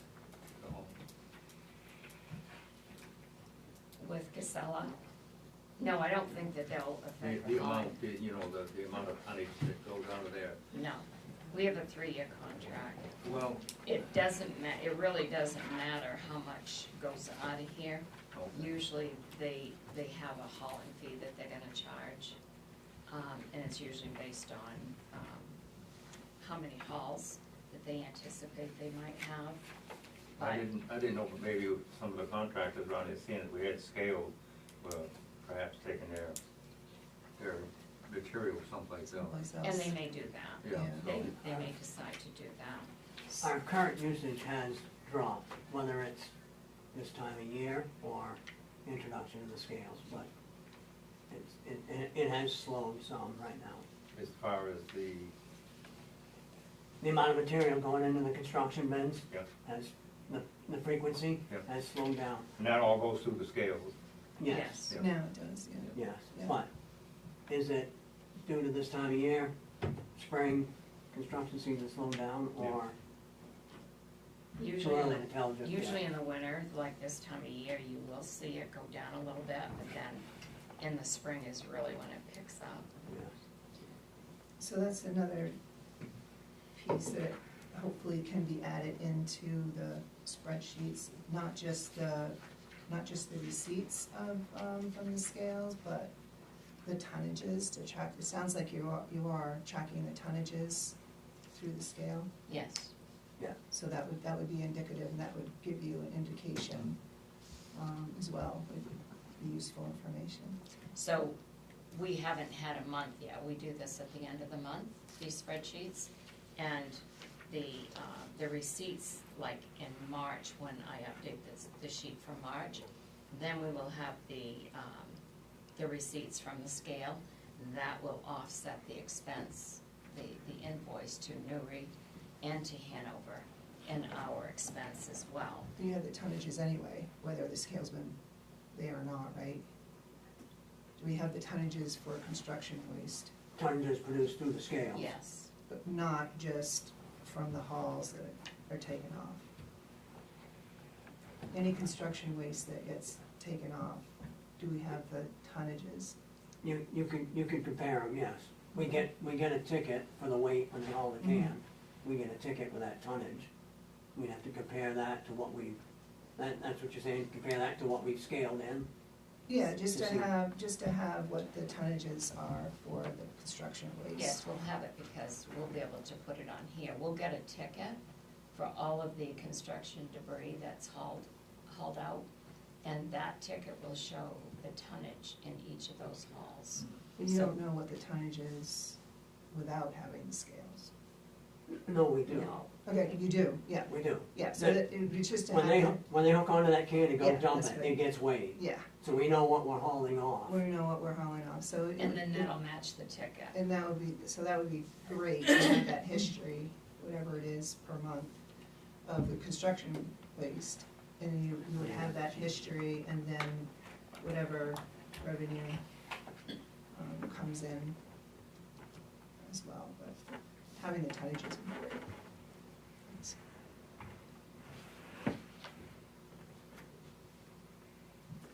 And going to the line, ends in 577, it's kind of the first third. Then the tipping fees for the municipal waste, and that 109 a ton, is that, so Archie's is the vendor. Yes. Was that the number that we came up with when they realized that the number they gave us was too low? Was that the negotiated number for the remaining of the term? Yes, it was. Yeah, okay. So did it go up from last year's, that same line? Did it go from 130, or 131 to 147.5, just because there's more tonnage? Tell me the specific line you're talking about, Sarah. It was the same line that Michelle was talking MSW. about. So tipping fees, municipal solid waste at transfer station, so it's 13-30. So last year, we were paying $97 a ton to haul the MSW. And, excuse me, that's what, the tipping fee was $97 a ton for the tipping fee. And this year, it is $109. But when they originally entered into the agreement with us, Archie's, they, it was $97. And then they realized that it was gonna cost them a lot more than that because they had their numbers wrong. So we're they not came switching back. to the 109 until this budget year? No, we've been charging the 109 since he came Yeah. to Yeah, us that's back right, last too. August. So we've been, for most of the year, we've been paying that, so I went Yes. back to look at, it looks like things are combined here, I went back to look at the 2026 reports that you ran for us, and I see, so for the tipping fees, it must put them all together, because it has an approved budget number of 187,500, but it must be multiple. No, What's where's that other number? 187 Hold on, for hold you? on, hold on, hold on. That is the That's tipping fees for the city and shingles. So, the 139.50, so 139.50 was the budget last year. To That- date, Wait, did you say 139 or 130? So 139.50. when we So put you this can see it budget right together, here. we based 113.50 tons I on think that's what I said. $97 a ton. And So that's why we budgeted at the 130. yeah, and there, it matches right there, that's the budget, that's what's the balance of it, but year-to-date, we've only spent 26,000 of it. But you can't go to the, you can't, remember, we haven't paid Archie's to I was just gonna date. say, we haven't caught up Yeah, paying them, right, and yes. we're behind. That report 01. was run as of, what's the date, up in the upper right-hand corner, I think the 17th?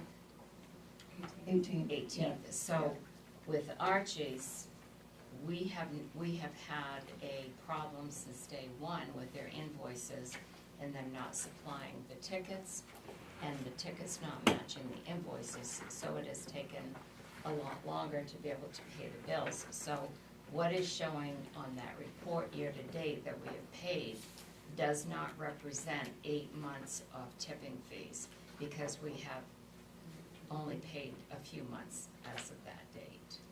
But it just, And right now, they're working with new people that are working with us, trying to get all of those costs up to date.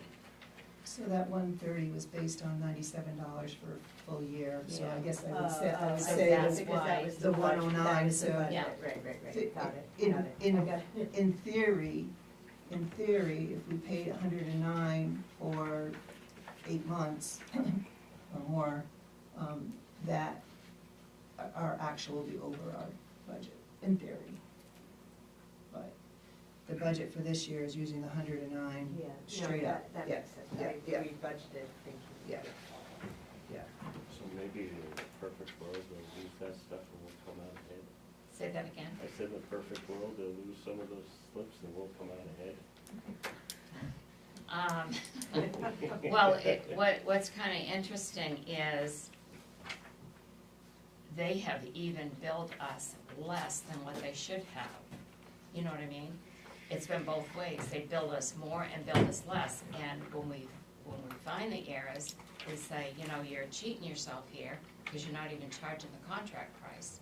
So it's been both because they've had so many different people doing this. I just don't think they expected what they were getting into in the beginning. But we're on the right path of getting everything straightened out. I have a question on the second line, transfer station attendants. If they're getting the 3% plus 45 cents. Yes. Then that the budget is less than last year, is that because of the spare person? It's Or- because this year, all 3 attendants are being budgeted at the same rate of pay. Last year, we had 1 attendant. We budgeted that individual on what they could actually make. Mhm. And in the event that we had to replace that position, we really need to have budgeted the amount that the position pays. So we did budget a lot less last year than this year. Because So we're budgeting less this year. yes, we are. Even with the 3% plus the 45 cents an Yeah. hour? Yeah.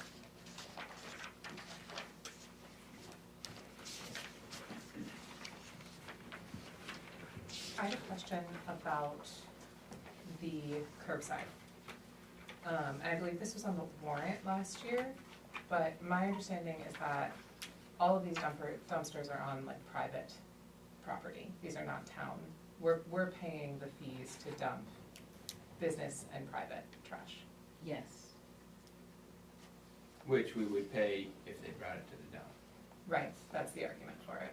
Right. It does, yeah, And the customer pays to have the truck stop at their house or at that dumpster. right. So this is the tipping fee, right, not the hauling fee? Just the weight. Right, okay. It's not the rent, Yeah. it's not the hauling or anything else that they. Whoever has the dumpster or the pickup, they pay for the pickup. Mhm. The town pays the tipping fee. Yeah. The disposal fee is what it is. And now that we have the scales in place, presumably someone could have a dumpster, put construction waste in their dumpster, and we would pay for that, and they would avoid going over the scale. So there's a business that I'm very familiar with in town that accidentally, well, I shouldn't say accidentally, stuff they used to get away with by habit. There are so many cameras now on Casella's trucks. They see everything as it's falling into the back, and the driver sits in the cab and pushes buttons, charging you for everything that falls in there that's not supposed to be. And they're charging the whoever the contract. Whoever the with. dumpster belongs to. Okay. Yes. So there was a learning curve there for all the businesses, so that doesn't happen this. Because the only thing that's supposed to be in there is municipal solid waste. Yeah. Right, because you can rent one for the cardboard Yeah. and all that other stuff. But we also have single sort, so. And We're also if paying I for single understand it sort. right, Casella can monitor those trucks from wherever, Rutland, Vermont, or Westbrook, wherever they're watching them, so Yes. it's not all up to the driver, there's somebody Yeah.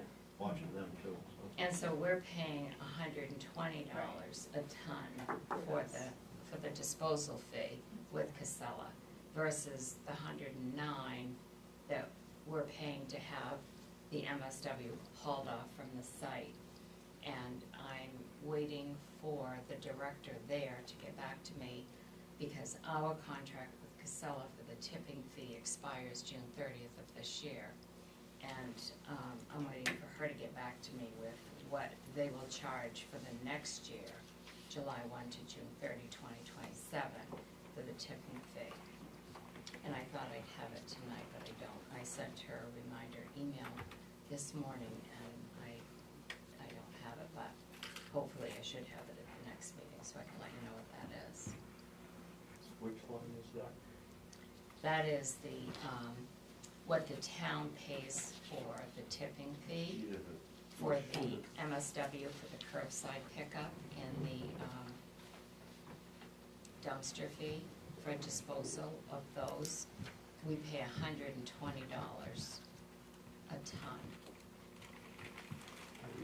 Which one? Yeah. Do you, It's the one she had. Oh, it's under that one. do you see it? I was, yes, I saw that, okay. Sherman, I know you've said it before, but how many dumpsters are we talking about? That are curbside? So that's the other information that Talia was going to update me on. I'm trying to think from last year what I had. There's over 100 dumpsters in Bethel. There are several curbside pickups. I'll have those totals. Well, usually I've asked for those totals. And this year they're supposed to provide me with the address for all of them. And so Bethel has curbside and dumpster pickup. Newry only has dumpster pickup. They have no curbside pickup in Newry. In Hanover, they only have 2 dumpsters, no curbside pickup. They don't, and what they do is they send one truck goes to Bethel, one truck goes to Newry, and all of Newry's gets put in that one truck, and then we get the ticket, which is represented on the spreadsheet I give you, and we charge Newry 100% of their tipping fee. For Hanover, what's in their 2 dumpsters, they add those 2 dumpsters into Bethel's truck. And so they also are supposed to provide me with the size of those 2 dumpsters and the estimated tonnage that is usually in that size, those size dumpsters, so that we can estimate an amount to then bill Hanover for those 2 dumpsters. Is it, it's on the, what we're talking about, the tipping fees for the dumpsters is, There's the additional sheet, okay. and that was on our Yes, table too. it's Yeah. on your table. Yes, the spreadsheet breaks all that down. But that number is included in the total solid waste and recycling? No, it's, if you So look we on don't the. have the same problem as last I year? know, yeah. It's, The reason, you're talking about the 300,000? Yeah, I just wanna Yeah. make sure No, it's it's in the budget. It is in the budget. So if you look at the summary sheet, you see the 300,000 there. Because that's, if you look at the spreadsheet I gave you, we're on track to to pay out $300,000. And, yeah, I see what you're saying, it's just not listed like a number here. Okay, Yeah. yeah, I just wanted to. yeah, we're on track to, it's the Casella spreadsheet. So you'll see right now, we've paid out $200,289 to Casella with 4 more months left. So average $25,000 each month, that's going to show that we're gonna pay Casella this fiscal year $300,000. Yeah, no, I just wanted to make sure it was Okay. like. Yeah. on And the- yes, I have it listed as a separate budget got it. item this year. One thing I just wanted to point out, because I understand that, you know, if we didn't offer this service, then folks would bring their waste to the transfer station, but with the difference between the hauling fee, last year for this added convenience, we spent almost an additional $19,000 because of the difference in the hauling fee price. So if folks had brought their waste to the transfer station, that is money that we would not have spent in tipping fees, which seems like a lot of money. Well, I don't think that No. that's accurate, because. Is that not? Well, if you're dumping it in your dumpster, the town of Bethel is paying the tipping fee, but the dumpster owner is paying the hauling fee. The town is foregoing having to pay the hauling fees for any trash that's in the dumpster. That's true, so this would just be money in tipping fee. Yes. Yeah, so that's the tipping fee difference. Right. 19,000, around. Yeah, no. Right, but it's hard to compare them as apples to apples because of that, because when we pay 109 for anything that's going to the dump, but we're also paying a hauling fee for everything that goes to the dump. So, Right. yes, we're paying a higher tipping fee for people who have their dumpsters, but we're not paying the hauling fee for people who have their dumpsters. Is it possible that it's an $18,000 savings in hauling fee based on the fact that our MSW hauling is 19,000 total? That I don't know. You'd have to break down the hauling fee Yeah. to almost a per ton. Yeah, that's what we tried to do that last Yeah, year. now, it got, Yeah. because we Yeah. tried to not pay for it, that's, we had it on the warrant, Yeah. and then the town voted to pay for It's all a very of it. confusing conversation. Yeah, it though. was Yeah. very confusing. Yeah. And it has to do with, it's public health, it's everything else, when you start to look at all of providing these types of services and stuff too, but, so if you wanted to go through the math, to try to do the math, I will try. and I tried to do it too at one point, like, to get apples to apples, is because when it gets hauled off, it's, how many tons are in a truck. Yeah, Because so it was, is there, yeah. each hall has a different weight, right? Yes. Yeah, Yeah. so it'd be almost impossible to It's- tease that out. You could right? get Chat GPT to kind of help you see what the average truck is, but, Oh, yeah, I mean, yeah. you might be able to do something like that. Can I just clarify one thing? When a contractor is required to put a dumpster on his construction site, he's paying completely for that dumpster, all fees, is that correct? He's paying for his It's like the dumpster tipping. and the tipping fee. And the hauling? Yeah. Okay. It doesn't- I just wanted to clarify that. It doesn't come through our system at Right. all. Oh, Who- Yeah. Oh, what did you say, construction? When, on a construction site, Yeah, yeah. they're required by our ordinance Yeah. that they're supposed to have a dumpster on the site. Over $25,000 in value, and all three towns have that now. But that doesn't come into our stream, it's.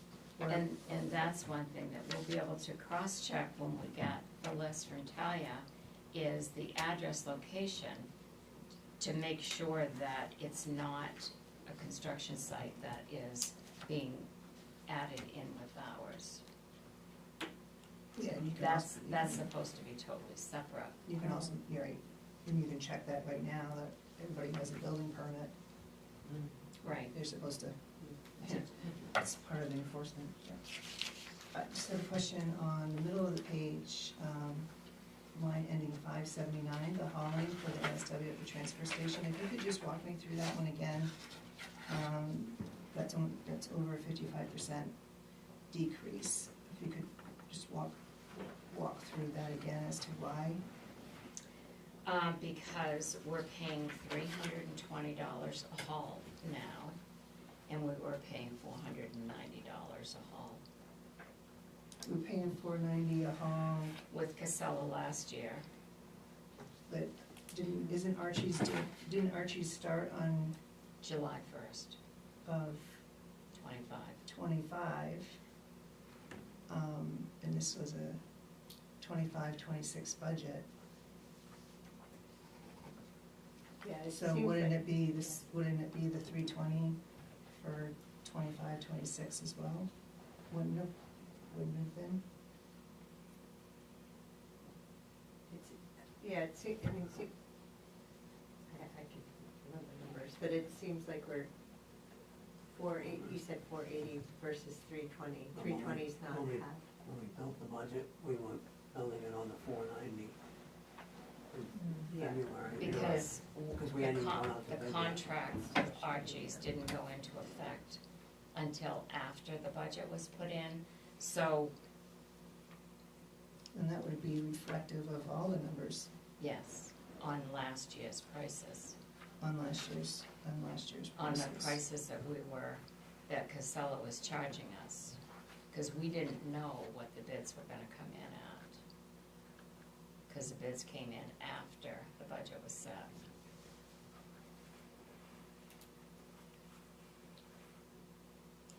When Casella had, the contract, everything was $490 a haul.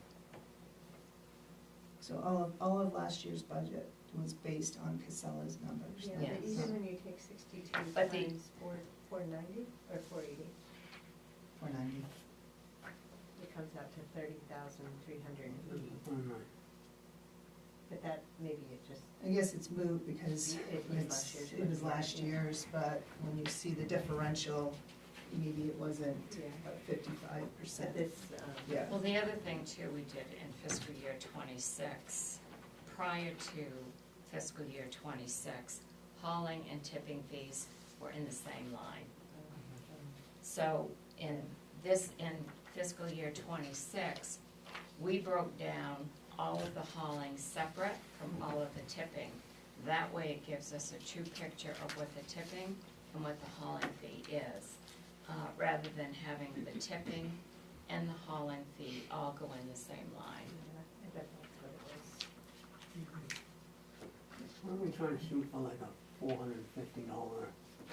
Yes, We were anticipating going out to bid. Yeah. We were thinking we were gonna do better than, based on what we've been seeing we from were, elsewhere. based on, better than what we were getting from Casella, and based on what we thought the other bids were gonna come in at. We ended up coming in per haul a lot lower than we even anticipated. So, I mean, that right there helps in this year, because now we do know what the actual haul rate is. Last year, we were estimating what the haul rate might be. That's where the actual numbers will be helpful. We thought our tonnages were gonna go up, And we also, that was the other thing we did with the scale. the usage would go We up. figured that the tipping would go up, so we would have more tonnage, so we based it all on that too, Yep, in that first year, which is current year. yep, no, that makes sense, it's just that when you actually see that 55% Yeah. decrease, it's not necessarily, because when you're budgeting to a budget, Yeah. that's what you get. Yeah. We're really budgeting to an actual, so our numbers for this year will actually come in closer Yeah. to the 20,000 than the 44, so, Yeah. yeah. I mean, we've got some good contract prices through June of 2028 with Archie's. Yeah, No one around has got low prices like that, so we will at least have good pricing for Yeah, the I next think 3 years. The way you have it organized and like from the future on, it's gonna be much more clear with it all broken out. Yeah. I think that's really. and the multi-year Yeah. contracts, we're gonna have fairly consistent numbers, but that's, I see, that's why, you know, right, when we're saying we're saving, 4% in total, this is 4%, this is comparing budget to budget, when in actuality, It may be. That's it's right. gonna be closer to the Yes. zero, right, Yeah. yeah. Right, thanks. But that means we're getting better and better at budgeting, right? Or not? Well, if you budget to the actual and to zero-based budget and don't budget to your budget. Right. Yeah. Any other questions? Okay. So Scott, that now has the public works department budget. Are you guys okay? We've been going for over 2 hours. Can you get this one in? Yeah, no, we're gonna be here through the month of April. Looks like we're headed for April 6th anyway, so, all right. Thanks, Sharon. So, you're welcome. So again, wages, 3% increase plus a 45%. You see, I'll explain, like with wages, you're gonna see more than a 3% increase because those wages fluctuate based on new staff coming in, older staff going out, other, you know, the transfer of what someone is making, so that also plays into effect.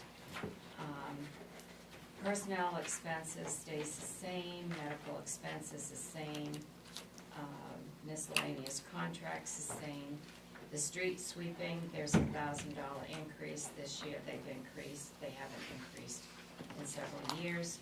The winter sand, we're estimating an additional $1,000 from $44,000 to $45,000.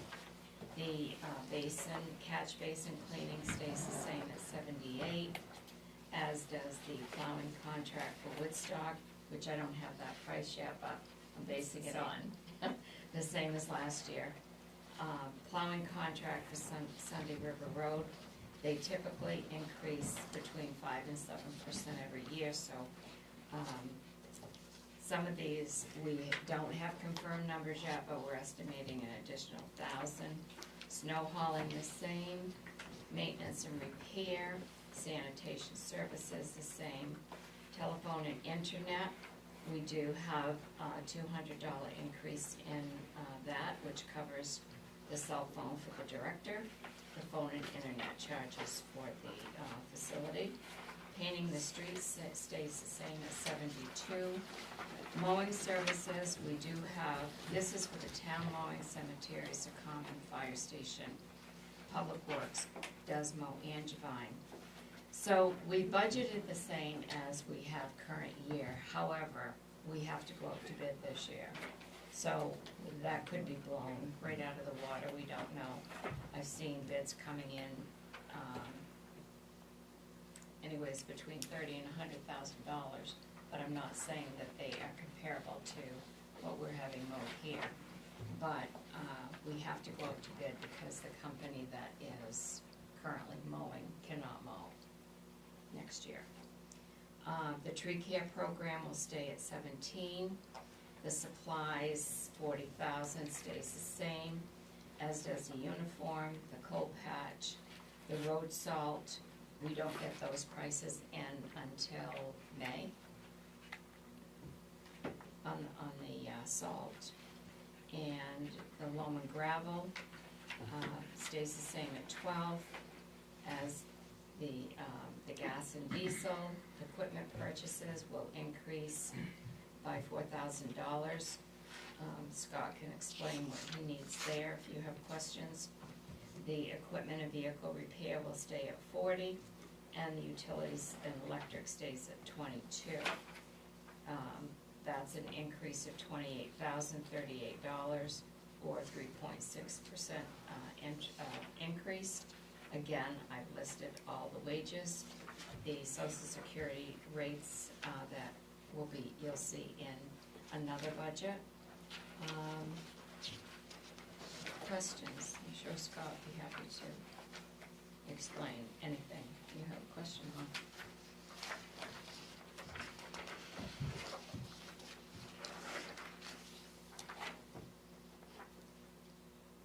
I have one question on the first line with the overtime wage being 65,000.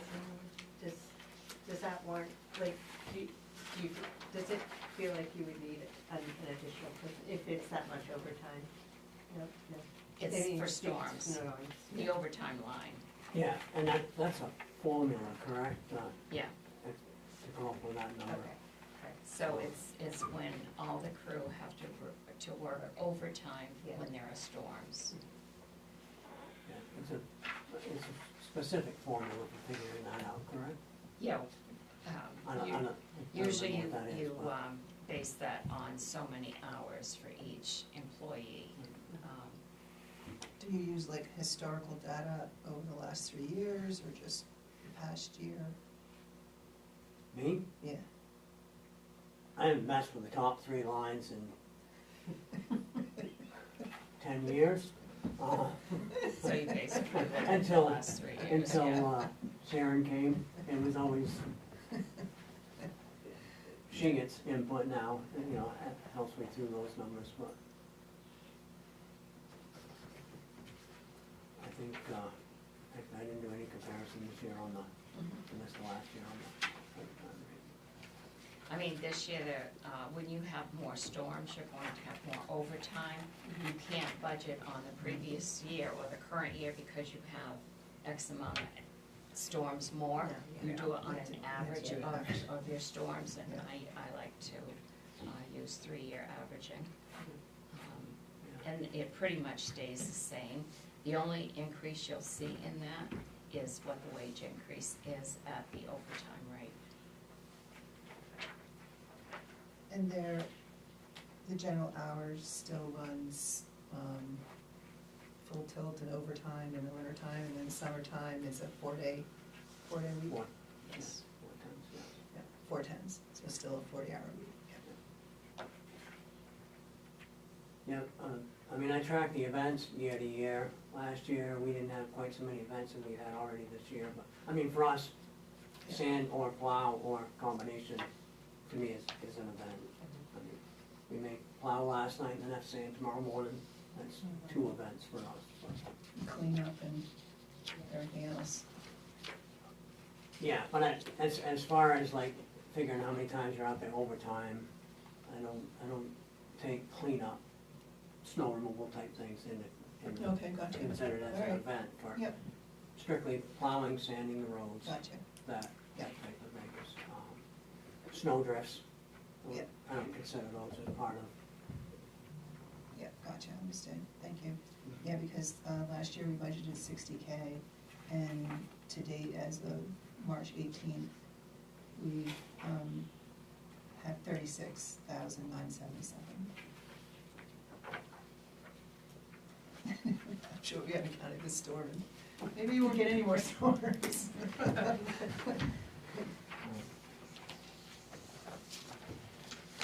Rumford was sweeping their streets last week, so we haven't started that process yet, right? Yep. No, Put the same no. back down. Yeah, no, we came up through Food Academy, was sweeping the other day, and look. They No. jinxed us. Too early. Yeah, Rumford told me he was getting the snow blower out today, because he was gonna need it for tomorrow.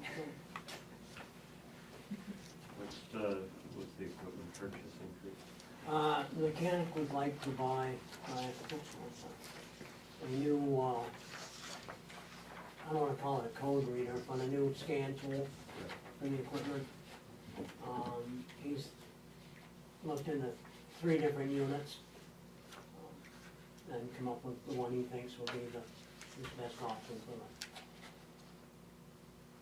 One really expensive, one really cheap, and one decent one in the middle, and that's what he's hoping for. We have a traveling mechanic that helps us at time to time with his scan tool when we need to read the codes, and that's basically what he's, instead of having to rent that one when he needs it, we're hoping we can purchase one. Several years ago, we bought, a unit from our, old mechanic, sorry. Which is used up his life expectancy program-wise, so trying to upgrade now. Software changes daily. So the software changes daily. Yeah, yeah. Sorry, for a moment there,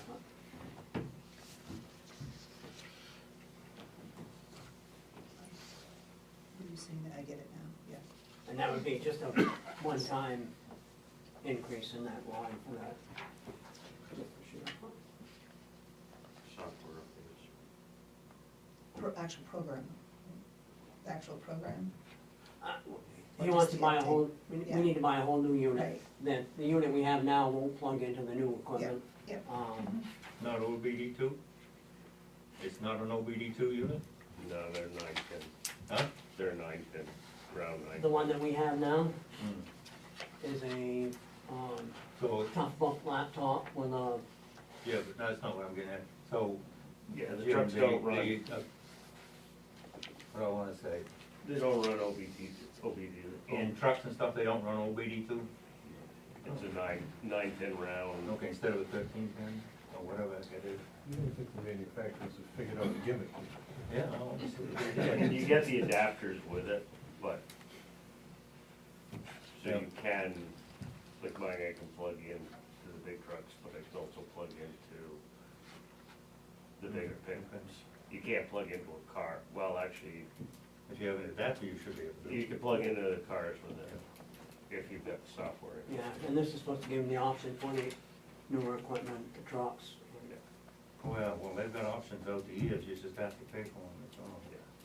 You get into both loader and the excavator and all that, that's I think the 6. And you can't do anything with some of that stuff without being able to read it now on a computer.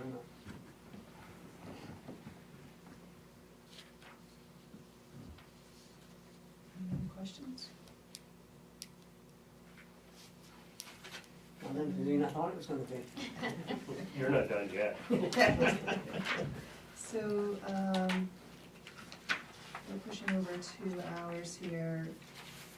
Is there, are we up for taking the employee benefits and municipal insurance, or? Yep. And you guys all ready to take that one, and then I think we call it a night? Sure. Well, basically, what can we do with that? So, It's, That's nothing to do with the budget committee, it's all select board.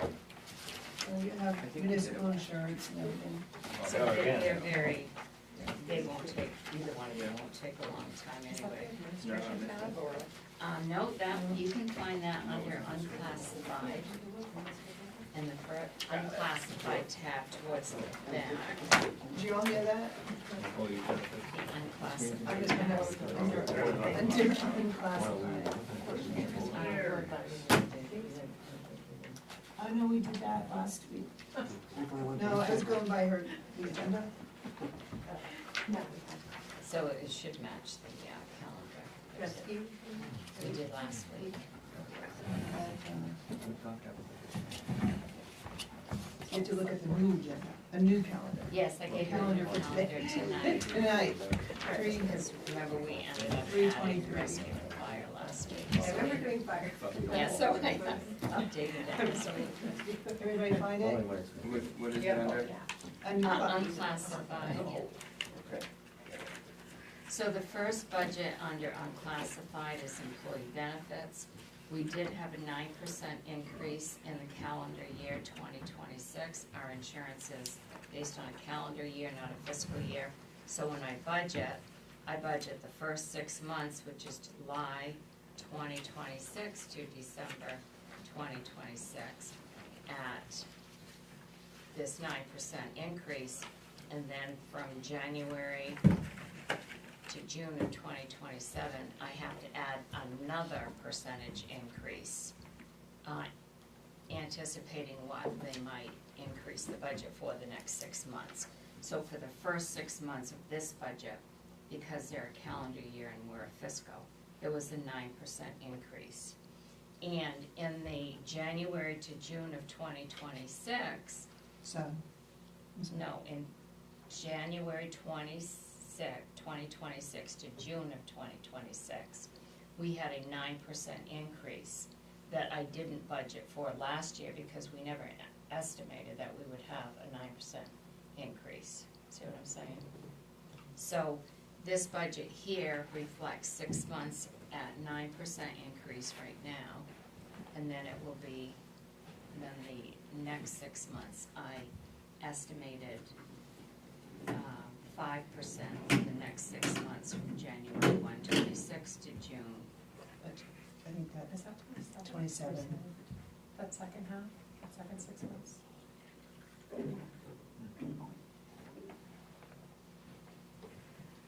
No, because what I did was, for January 2026 to June 2026, I estimated a 5% increase, and what we got was a 9% increase.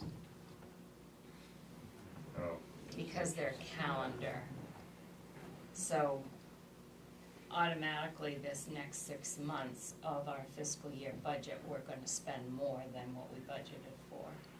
So for July 1, 26 to December 26, it was 9%. It's 9% for the calendar year 2026. Okay, so, July 26 through December 26, that's the 9% Yeah. for 6 of those 6 of months those. only. Yeah, those 6 months, and then from January of 27 through July of 27. It's gonna be a higher percentage increase than the 9. Okay, so it's gonna be 9 plus, okay, so, So the increase in the health plan, this is just for the town office staff where there are 7 people. We have 4 that have the family plan. We have 1 that has a plan that's just the employee and the child. And we have 1 employee that is just the employee. And we have 1 employee that has no insurance. That changes every year based on new staff or change in staff's situation. Like if somebody gets married and they're only on the single plan, then they end up becoming a family plan, which is more expensive. So that always changes the cost. Do we cover 100% of employee and family? Yes, Bethel does. What do you Bethel's one of the few towns that still pays 100% of the employee and the family plan. What does Woodstock pay? And we do 100% of employee and 85 of family or spouse. The next line represents the Public Works Department. That is a $51,000 increase in that one. And only the town office and the Public Works Department have employees that have insurance.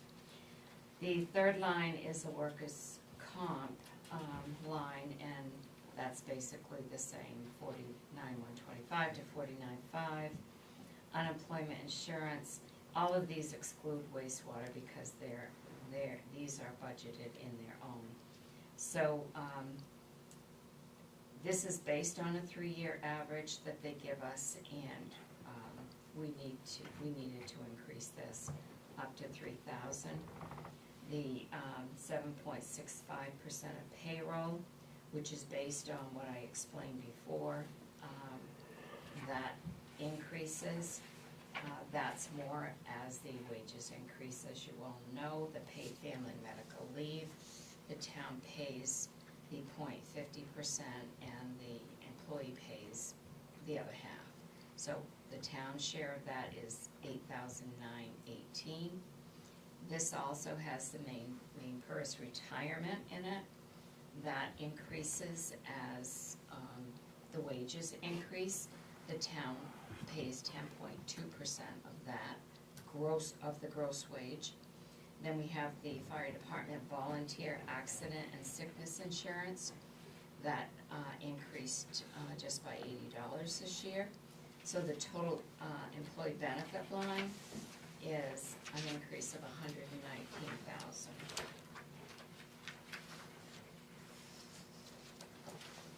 Questions?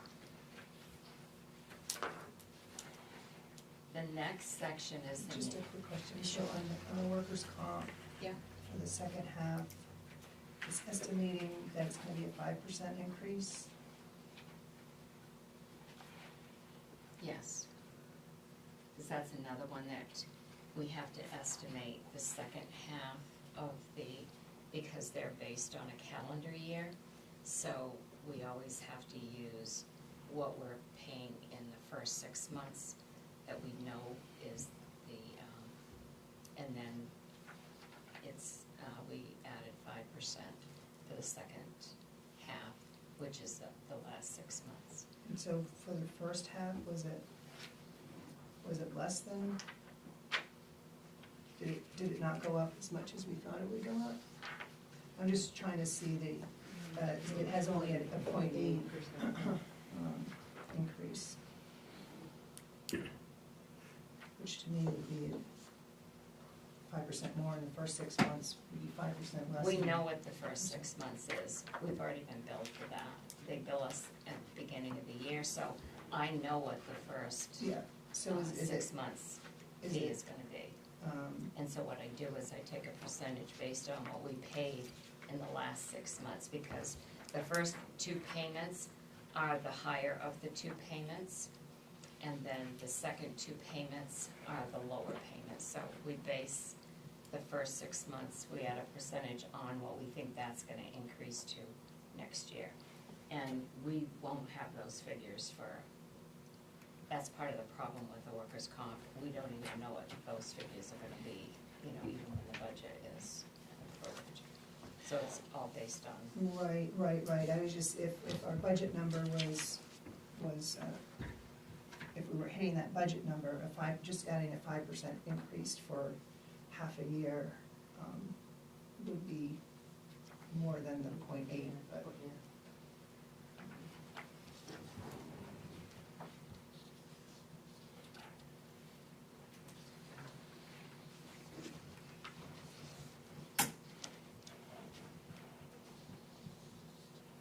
any other questions on that first page?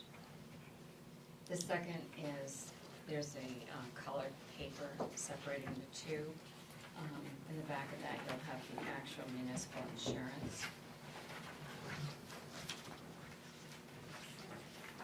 So that covers the property casualty insurance, public officials liability insurance, increasing from 51.9 to 53.450. And then we have the insurance for the town volunteers that stayed the same.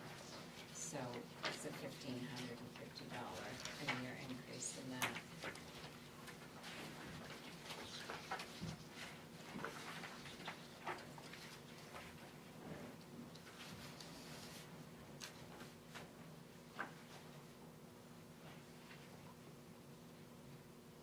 And they're currently doing the audit on that right now.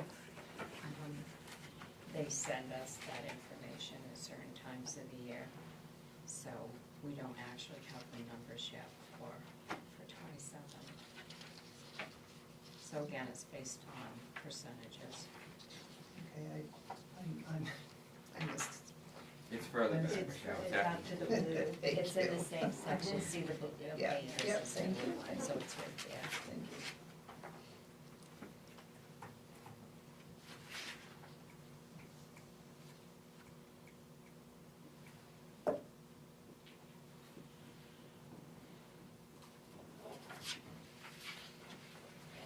Questions?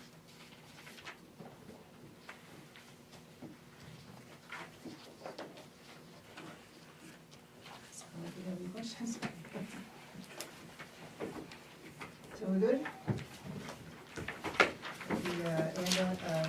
Put the patrol and animal control on for next week?